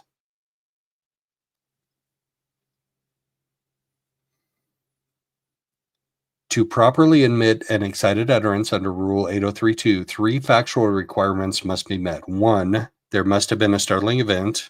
I would argue that somebody getting shot in your house is a startling event. 2, the statements must relate to the startling event. So if the Chandler police asked her about the shooting, okay, number 2 qualifies. And 3, the statements must be made spontaneously, that is, soon enough after the event as to not give the declarant time to fabricate. So the fact that Lori took Tylee and JJ away from the house for an hour afterwards, dropped JJ off at school. I think, if I remember right, they went to like Burger King or something and came back almost exactly an hour later. Does that qualify under number 3? That's the state is arguing it doesn't. We all, as keyboard warriors, jurors, we have to think about that for ourselves. The statements must be made spontaneously soon enough after the event as to not give the declarant time to fabricate. Is an hour in the car with Lori Vallow Daybell time enough to fabricate a story? I think so. I think probably so. And I think that's what the state is arguing here. Among the elements usually examined are the time factor between event and statement. Okay, we're getting into the time factor. The physical and emotional condition of the declarant and the nature of the offense. In State versus Anaya, the court advised that in promulgating, hey, I got that word right, promulgating the Arizona Rules of Evidence, our Supreme Court incorporated this approach by adopting the Federal Rules of Evidence definition of excited utterance as a quote-unquote statement describing or explaining an event or condition made while the declarant was under the stress of excitement caused by the event or condition. So I'm conflicted about that, because if I was in a house where somebody was shot and I left and came back an hour later, I would most definitely still be under the stress of the excitement caused by the event or condition. So for me, the excited utterance, according to these rules, would still apply. And when I'm stating these facts, y'all have to understand I'm not stating that Lori is guilty or innocent, or that Tylee's testimony should be entered or not entered. I'm just saying I'm evaluating these legal statements as legal statements. And if somebody was shot in my house and my mom took me out and came back an hour later, I would still be, quote unquote, under the stress of excitement caused by the event. Absolutely would still be that. I mean, there are people, I mean, that was in, when was that, 2020? I mean, there are people that are still under the stress of that. There are people that are still experiencing the stress of that in the form of PTSD or whatever it is that they're undergoing. So It's an interesting legal argument to me. That's all I'm saying. Hey, Bright Wheel, good to see you in here. Thanks for joining us. Oh my gosh. We're wading through some heavy stuff. We're only on page 3 of 7 in this motion by the state. I'm sorry, guys, if I'm boring you. The legal arguments behind this are what interest me. And some people tell me I should have been an attorney, and other people are like, dude, no, it's too much. Dizzy, thank you. I appreciate you being in here so much. All right, next page. Daybell provides the court with a link to view Tylee Ryan's police interview on YouTube, which we have watched. We watched that last week, I think, in one of my morning Joe Schmoes.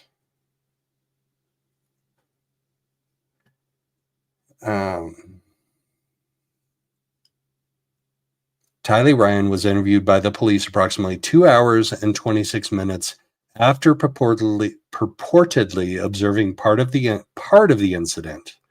Purportedly observing part of the incident leading up to the shooting of Charles Vallow. Hey, they got his name right that time. During the police interview, Tylee Ryan is not upset, crying, nervous, or distraught. Okay, people, don't give me that.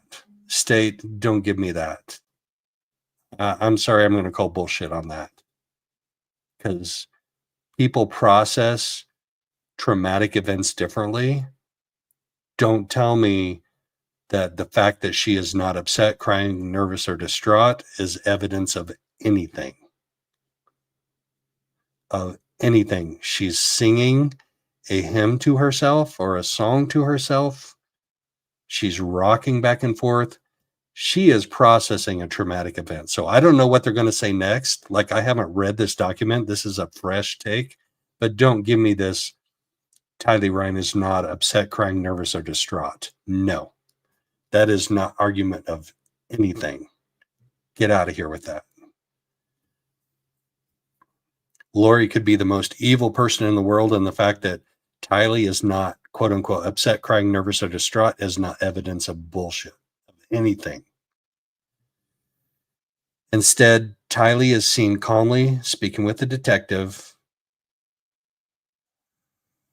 God, now I want to go watch that interview now, because you and I probably have a different summary of that interview than what they're putting in the document right here. But I understand it's a legal filing, so they're going to do what they do. The state's going to do what they do. But no, people, no. During the interview, Tylee Ryan answered questions with little to no emotion. Yeah, people do that. People who have been through a traumatic event do that. And people who have been in a contentious relationship with their mother do that. Like, you learn to process things with no emotion. I do that. Sometimes. Given the almost 2.5 hour time lapse of between the quote unquote startling event and when Tylee made these statements, along with a lack of any significant emotions, no. All right. I'm not buying this. I know it's a state argument. I know it's against Lori, and Lori's an evil, horrible human being, but I'm not buying this argument by the state. Not buying it. Her statements do not fall under the excited utterance hearsay exception. Whatever.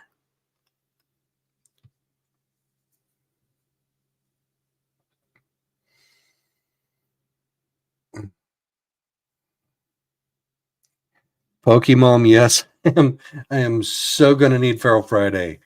Steve and I, publicly buzzed, we're doing Feral Friday tomorrow night. We're going to do One Crazy Summer with Demi Moore and John Cusack and Bobcat Goldthwait. And if you don't know about Bobcat Goldthwait, then go check out some of his stuff, because he is a freaking riot and he is awesome on that movie. It is going to be an awesome time. Come join us on Feral Friday. I'm publicly buzzed. We'll start it out on YouTube, and then we'll probably jump over to Kick, I assume, because he usually does, so we don't get, the YouTube stupid copyright violations, that stuff. So come join us. I'm publicly buzzed tomorrow night, Feral Friday. One Crazy Summer is a freaking awesome classic 80s movie. All right.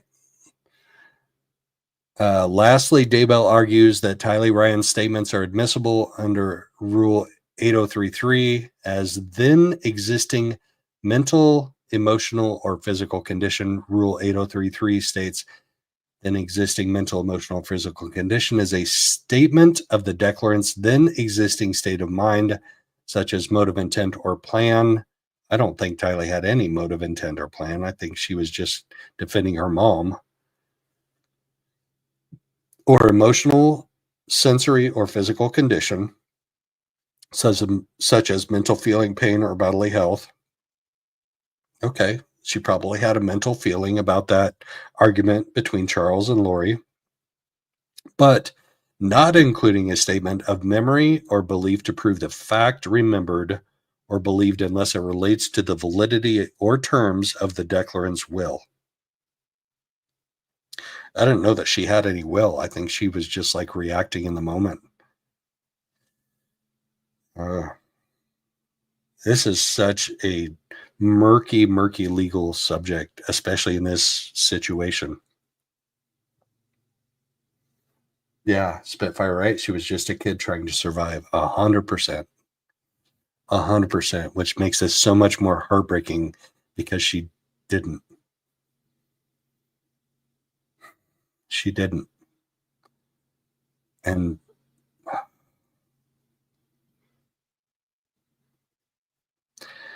all right. The rationale for Rule 8033 rests on two assumptions: that declarant's statements have special reliability due to spontaneity and probable sincerity. Okay. And two, because declarant's knowledge of his or her state of mind is inherently superior to any external circumstantial account, there is a fair necessity to use declarant statements, citing 99 case law, 1976 case law, which stated admissibility under the state of mind exception requires that the offer be connected to the declarant's state of mind at the time the statement was made and be relevant for a purpose independent from any prohibited use of hearsay. Also, the statement must be, that's too much for me. That's too much for me. The attorneys can argue that stuff. Daybell appears to be asking the court to allow her to admit the hearsay statements of her deceased daughter, Tylee Ryan, under the hearsay exception that only permits the admission of Tylee Ryan's state of mind. Gosh, I'm really having a hard time understanding this legal argument. Daybell appears to be asking the court to allow her to admit the hearsay statements of her deceased daughter under the hearsay exception. Okay, so the hearsay exception, the state is saying, only permits the admission of Tylee Ryan's state of mind, not the actual statement, not the actual hearsay statement. Rule 8033 specifically states that this hearsay, we need Allie on here. I wish Allie would come on here and explain this. She would do a much better job than I am. Rule 8033 specifically states that this hearsay exception does not apply to a statement of memory or belief to prove the fact remembered.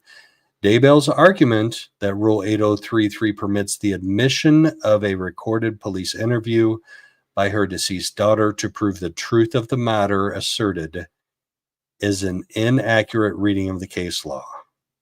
So apparently Rule 8033 just allows you to admit evidence of the declarants that would be Tylee's state of mind and not her actual statements to the detective. So Lori, once again, is not her best attorney. Lori Ann Vallow, now known as Lori Ann Daybell, has been found guilty of the murder of her daughter, Tylee Ryan. That's heavy. Lori Ann Vallow, now known as Lori Ann Daybell. She changed her name. Supposedly, when they were caught in Hawaii, she hadn't finished submitting her name change paperwork yet. So she was still Lori Vallow when she was arrested, but has since legally got her name changed to Lori Daybell. So that's why when you saw me on the Arizona e-forms page, whatever it was, I put in Daybell because that's what she's under now. She now wishes to attempt to admit her deceased daughter's statements in violation of the Arizona Rules of Evidence. The state respectfully requests this court preclude the defendant from attempting to admit any statements by Tylee. So that's what we're going to hear about next Tuesday morning. I plan on being there in person. I will give live updates. This is all a big mess. It's all a big mess. 221, 216. Here is an order entered by the court on February 26th, and then we have two things to look at from February 3rd, just 3 days ago. So we have new stuff. So here's a minute entry from February 26th. Okay, we already looked at this, I think. This is what we're going to hear next Tuesday. The defendant's motion to dismiss, the state's respondent, the defendant's reply to the state. Nothing important there. Nothing to see there. Move along, nothing to see. Nothing to see, move along. Pro per motion notice by mail. Let's look at the state's motion in limine to the defendant's response in the Alex Cox statements, because this is what I could not find on the docket. There is some kind of a motion in limine regarding Alex Cox's statement. So Alex Cox was the brother of Lori Vallow Daybell. He is now deceased. He died supposedly of natural causes a couple of years ago, so he cannot appear in this.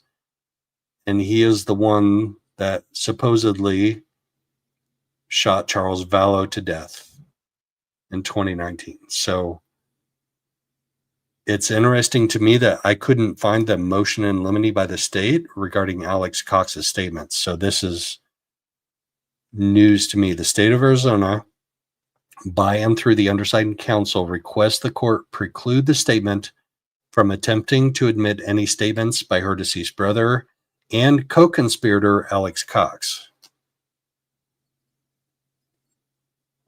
So the state filed to restrict Tylee's statements from coming in, and they filed to restrict Alex Cox's statements from coming in. The defendant filed a response to the state's motion in limine, and neither one of those showed up in those court records that I showed you a while ago. Like, the only motion in limine that showed up was about Tylee's statements. So what's going on with that? Why can't we see the motion in limine and the response to the motion in limine about Alex Cox's statements? I'm really curious about that.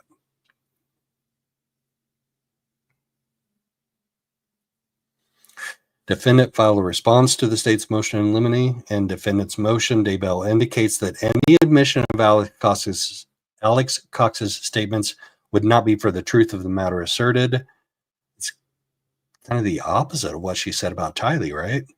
Although there are times when an out-of-court statement may be admissible to give context to another witness's statements or testimony, Daybell was not present for the police interviews of her brother Alex Cox. We watched those a couple of weeks ago on my morning show too, when he had a little trickle of blood down the back of his head from supposedly a baseball bat that was swung by a former minor league baseball player, leaving a little trickle of blood. Anyway, Alex Cox was interviewed.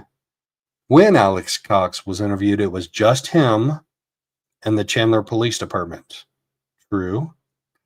Defendant does not provide any argument or basis for admitting some or all of Alex Cox's statements for some reason other than for the truth of the matter asserted. Defendant's statement in her response that she wants to admit her deceased co-conspirators' police interviews because they not being offered, they're Come on, guys, put an R in there. A-R-E, 3 letters. They're not being offered for the truth of the matter asserted is lacking in foundation and legal authority.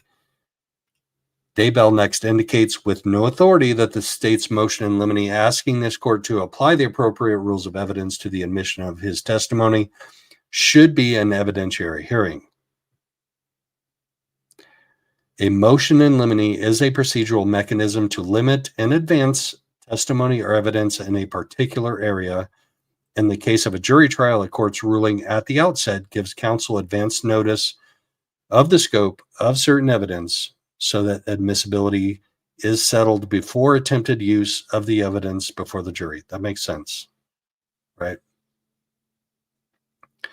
I'm just going to read that one more time because it's like a very complex sentence. Like if I were in court, I would object to it being a compound sentence or a compound question or statement, but we're not in court.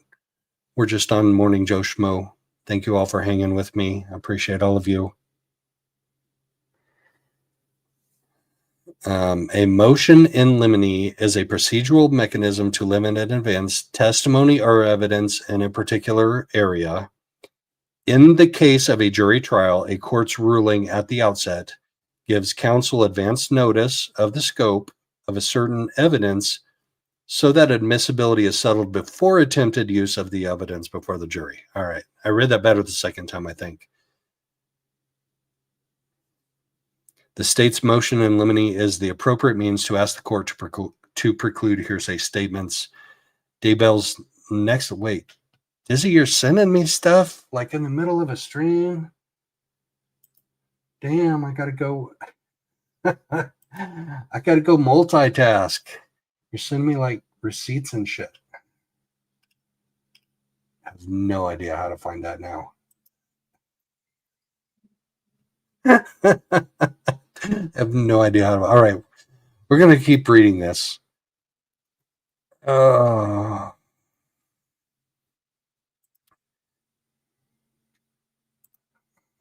I can do it. I can do it. Oh, just showing her docket. Okay. All right. I'm going to keep reading this thing because otherwise it's like squirrel, bright, shiny object. I'm never going to find my way back to the promised land. Daybell's next legal argument revolves around the fact that Alexander Cox, that's Lori's brother, is a co-conspirator with Lori Daybell. This is one of the most intriguing aspects of this trial to me because she's on trial for murder. She's been tried for murder of Charles Vallow. And I've run across a couple of people that actually honestly feel like she pulled the trigger. I don't believe she ever actually personally, physically engaged in unaliving anybody, even her children, JJ or Tylee, Tammy, Charles, Alex, Joe. But I do believe that she had Alex wrapped around her little finger. And I mean, why else would she ask her brother to come over and spend the night when she knew that Charles was coming over the next morning to pick up JJ to take him to school?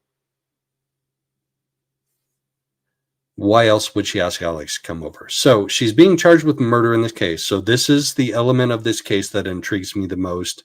If she didn't actually pull the trigger, how can she be convicted of murder?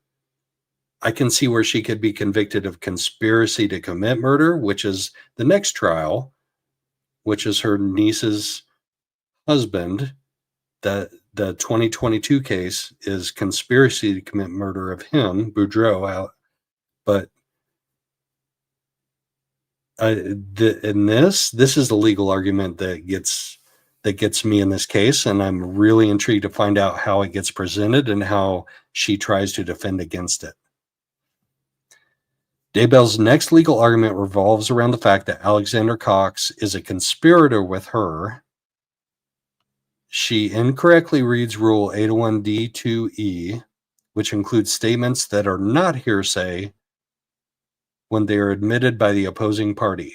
Rule 801(2)(de provides an opposing party's statement. The statement is offered against an opposing party and was made by the party's co-conspirator during and in furtherance of the conspiracy.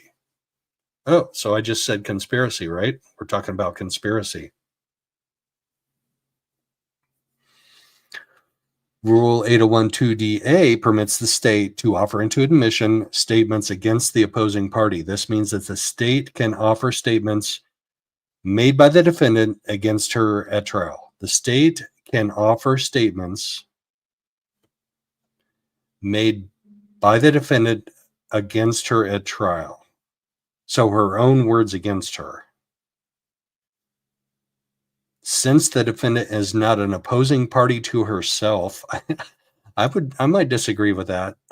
The defendant is not an opposing party to herself. She is not permitted to admit her own statements at trial to evade cross-examination. All right, that makes sense. Because if you're going to present your own statements at trial, then you got to get up and testify, right? And we saw in the case of Sarah Boone, where she was able to get up and offer a narrative statement, and it did her no good. It would be really, really interesting. Like it would be like viral instantly if Lori gets up and testifies on her own behalf in this. Be really, really interesting.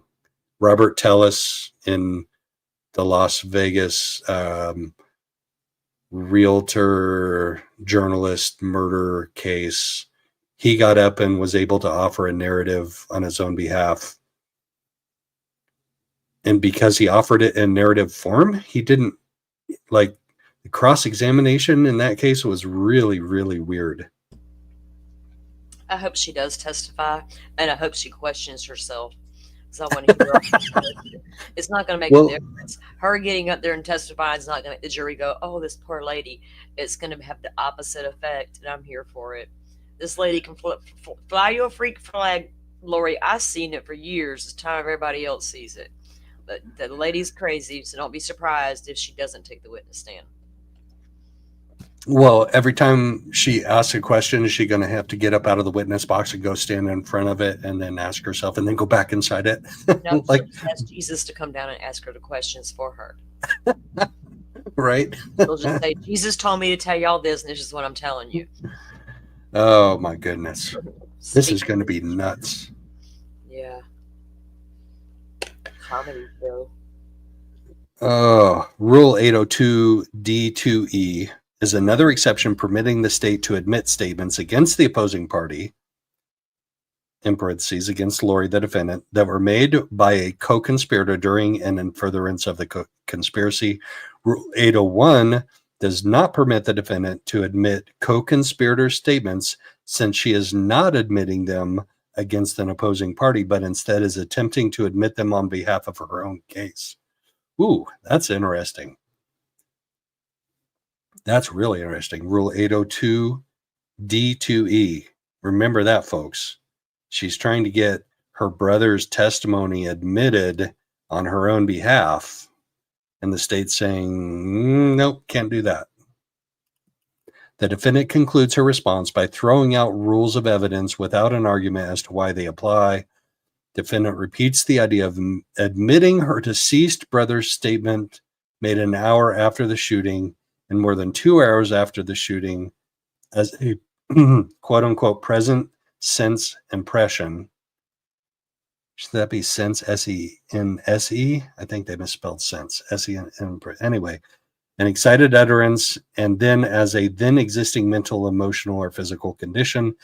The state has previously provided the legal reason why these exceptions do not apply.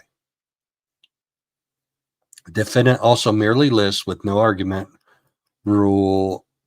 Oh, crap. I scrolled up too fast. Sorry, guys. The defendant also merely lists with no argument rule 8035BC. Defendant misreads the rule. What? Lori? No, she's she is the smartest person in the room. I guarantee you she knows Rule 8035 BC. Come on. Sorry, folks, I can't resist. Rule 8035 is not a buffet. Ooh, they're mentioning a buffet in here. I'm getting hungry. I have to go get some lunch. Rule 8035 is not a buffet where you can pick and choose. Choose has 2 O's in it. State. Who is proofreading this stuff? Like, they need to hire me to proofread their stuff. Like, I wouldn't charge them more than $100 an hour. And then they wouldn't have these embarrassing little typos in here. 8035 is not a buffet where you can pick and choose what you want to prove in order to admit a witness's statement. When read in its entirety to admit evidence pursuant to 8035, you must meet all 3 criteria A, B, and C.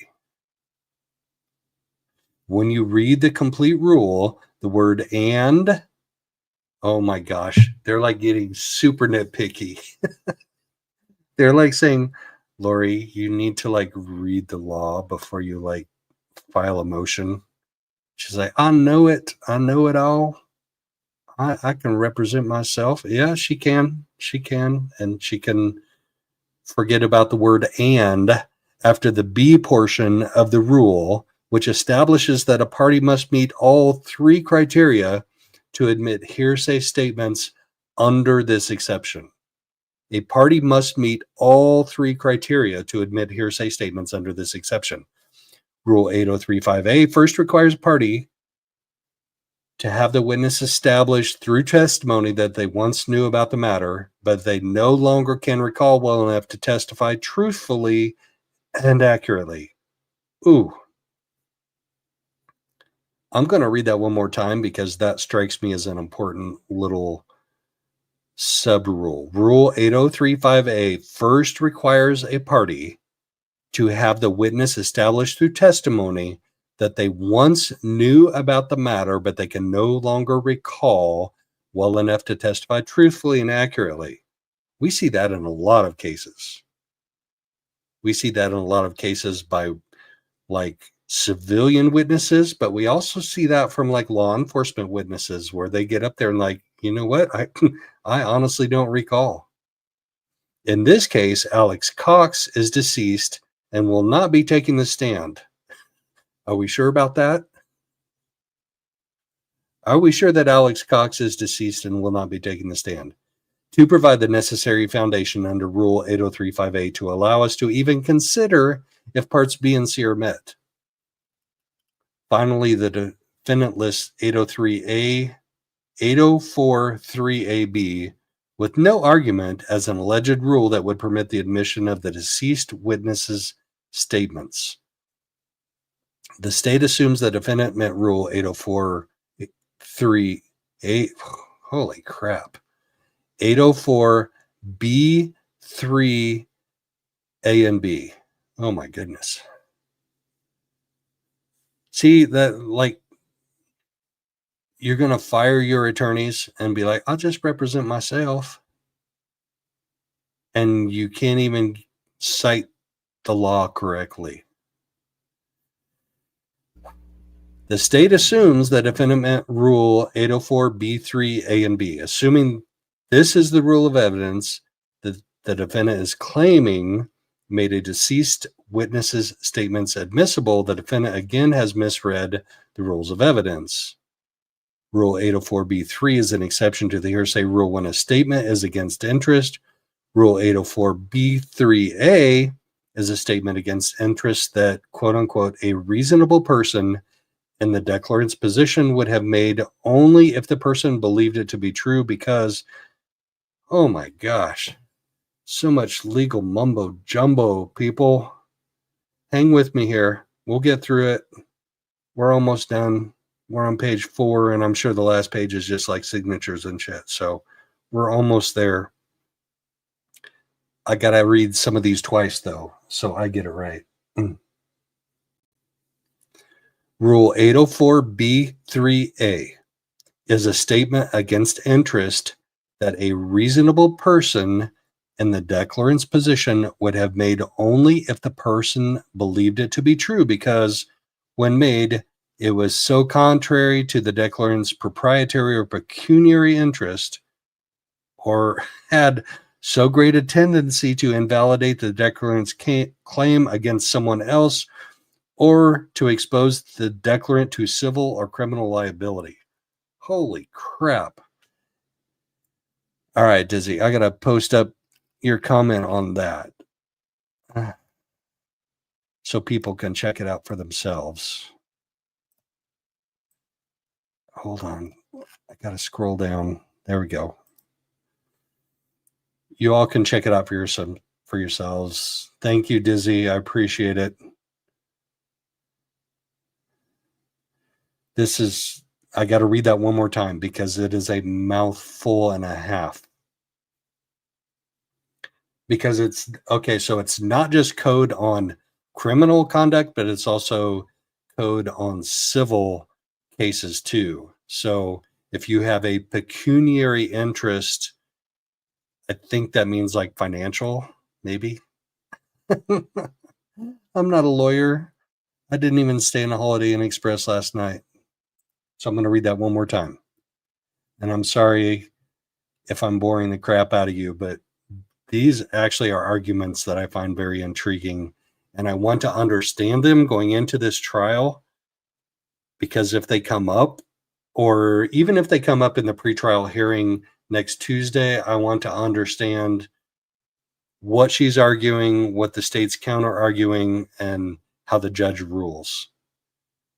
Because these are like, I mean, you go to Rule 804 B3A, like, why are we arguing that when we have an ex-husband that's dead? It matters. It really does. And the fact that her brother, Alex, is deceased now, no longer with us, matters. He can't testify. So she's trying to bring his testimony into it, though, and his testimony from his statement to the police, which we watched a couple of weeks ago. And maybe we'll watch it again. Like, it's out there on YouTube. We don't have to necessarily watch it again on my channel, but it's fascinating. And these legal arguments, like the sub rules and laws, are fascinating to me. One more time for the people in the back. Rule 804 B3A is a statement against interest that a quote unquote reasonable person in the declarant's position, so the declarant is the person making a statement, so that would have been Alex Cox, would have made only if the person believed it to be true. Did Alex believe it to be true? If he was trying to get out of being found guilty, who knows?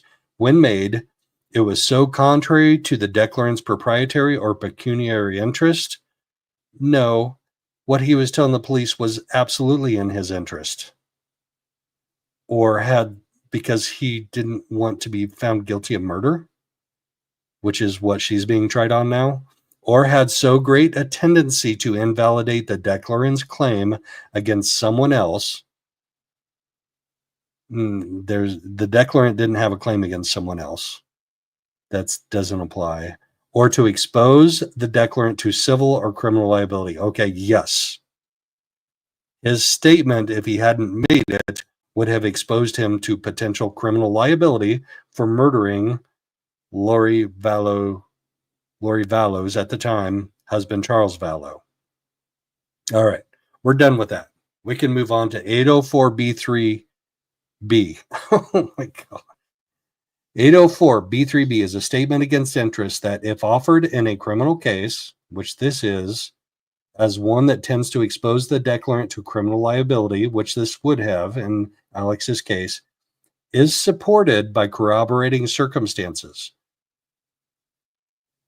Which is interesting because we saw where Charles Vallow was found in that body cam video. So is his statement supported by corroborating circumstances? There's a totality. I would, as a lay attorney, argue that the totality of corroborating circumstances may or may not support his statement. But this says supported by corroborating circumstances that quote unquote clearly indicate its trustworthiness. Do we feel like Alex Cox's testimony clearly indicate his trustworthiness? I would argue not so much, and most people would too. Lori's going to argue that it was. After considering I just said totality of circumstances. What are they doing repeating me? Under which it was made, and any evidence that supports or undermines it. Should the defendant believe that her brother's statement somehow fit under the statement against interest hearsay exception of Rule 804b3, then she should argue this with specificity. Maybe we'll see that in another filing. Maybe we'll see that argument next Tuesday. Nothing in the recorded interviews of Alex Cox supports the admission of his statements under these hearsay exceptions. I think that says it all. Man, that was a little tough to get through. Thank you all for hanging in there with me. Thank you so much. Salty, thank you for hanging with me and for keeping me grounded and centered and remembering all the details and facts. Oh, you're welcome. I try to remember them. I try to remember them when I'm doing them. Sometimes it's hard, but yeah, trying to keep up with all of it. So, man, it is so convoluted, and she's just making it more convoluted, right? She's just like, and I'm so used to her antics, they don't surprise me anymore. No, I'm not surprised. It's just I don't understand why. She's already been convicted and sentenced to 3 consecutive life sentences. What is she getting out of this?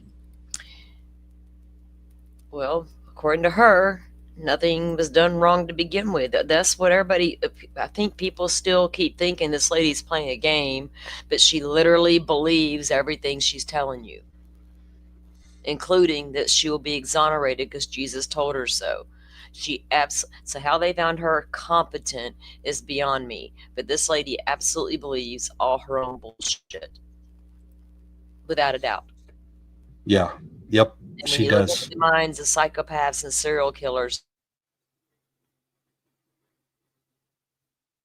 this woman just is she's a lot like a lot of the other female serial killers out there. Yes. Well, thank you for hanging with me. Thank you, Pokemon, for modding. Yeah, thank you. Thank you, Miss Pokemon. Shorty, so much. Thank you, Forrest, Rachel, Pammy, Dixie. Gosh darn. Y'all are so awesome. Thank you so much. I'm going to go ahead and wrap it up. I've got a new outro. I'm still working on my intro and my outro. If you notice, I came in with a new intro, and now I've got a new outro. And Dizzy's working with me to tighten them up a little bit. They're a little bit loose, but we'll get there. But you get some Charlie picks and vids on my new outro, and some new music also to listen to. So thank you all for hanging with me. You have a great rest of your Thursday, and we'll catch you on the flip side.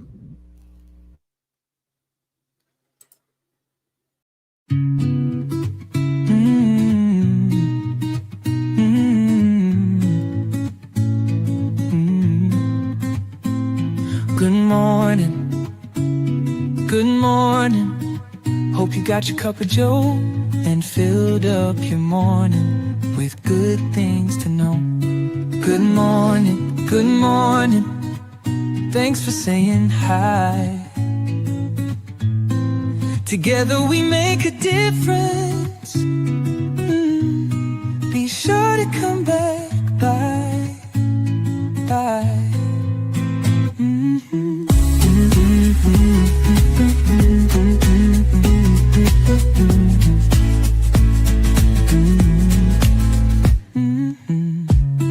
Good morning, good morning. Thanks for saying hi. Together we make a difference. Be sure to come back by.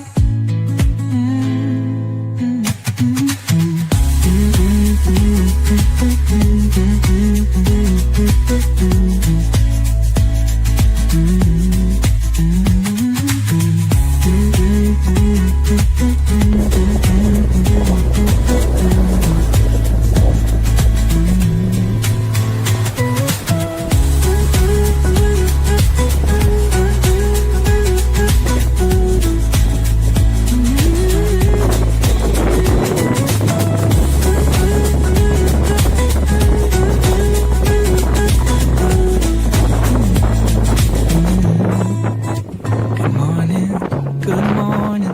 Hope you got your cup of Joe and filled up your morning with good things to know. Good morning. Good morning. Thanks for saying hi.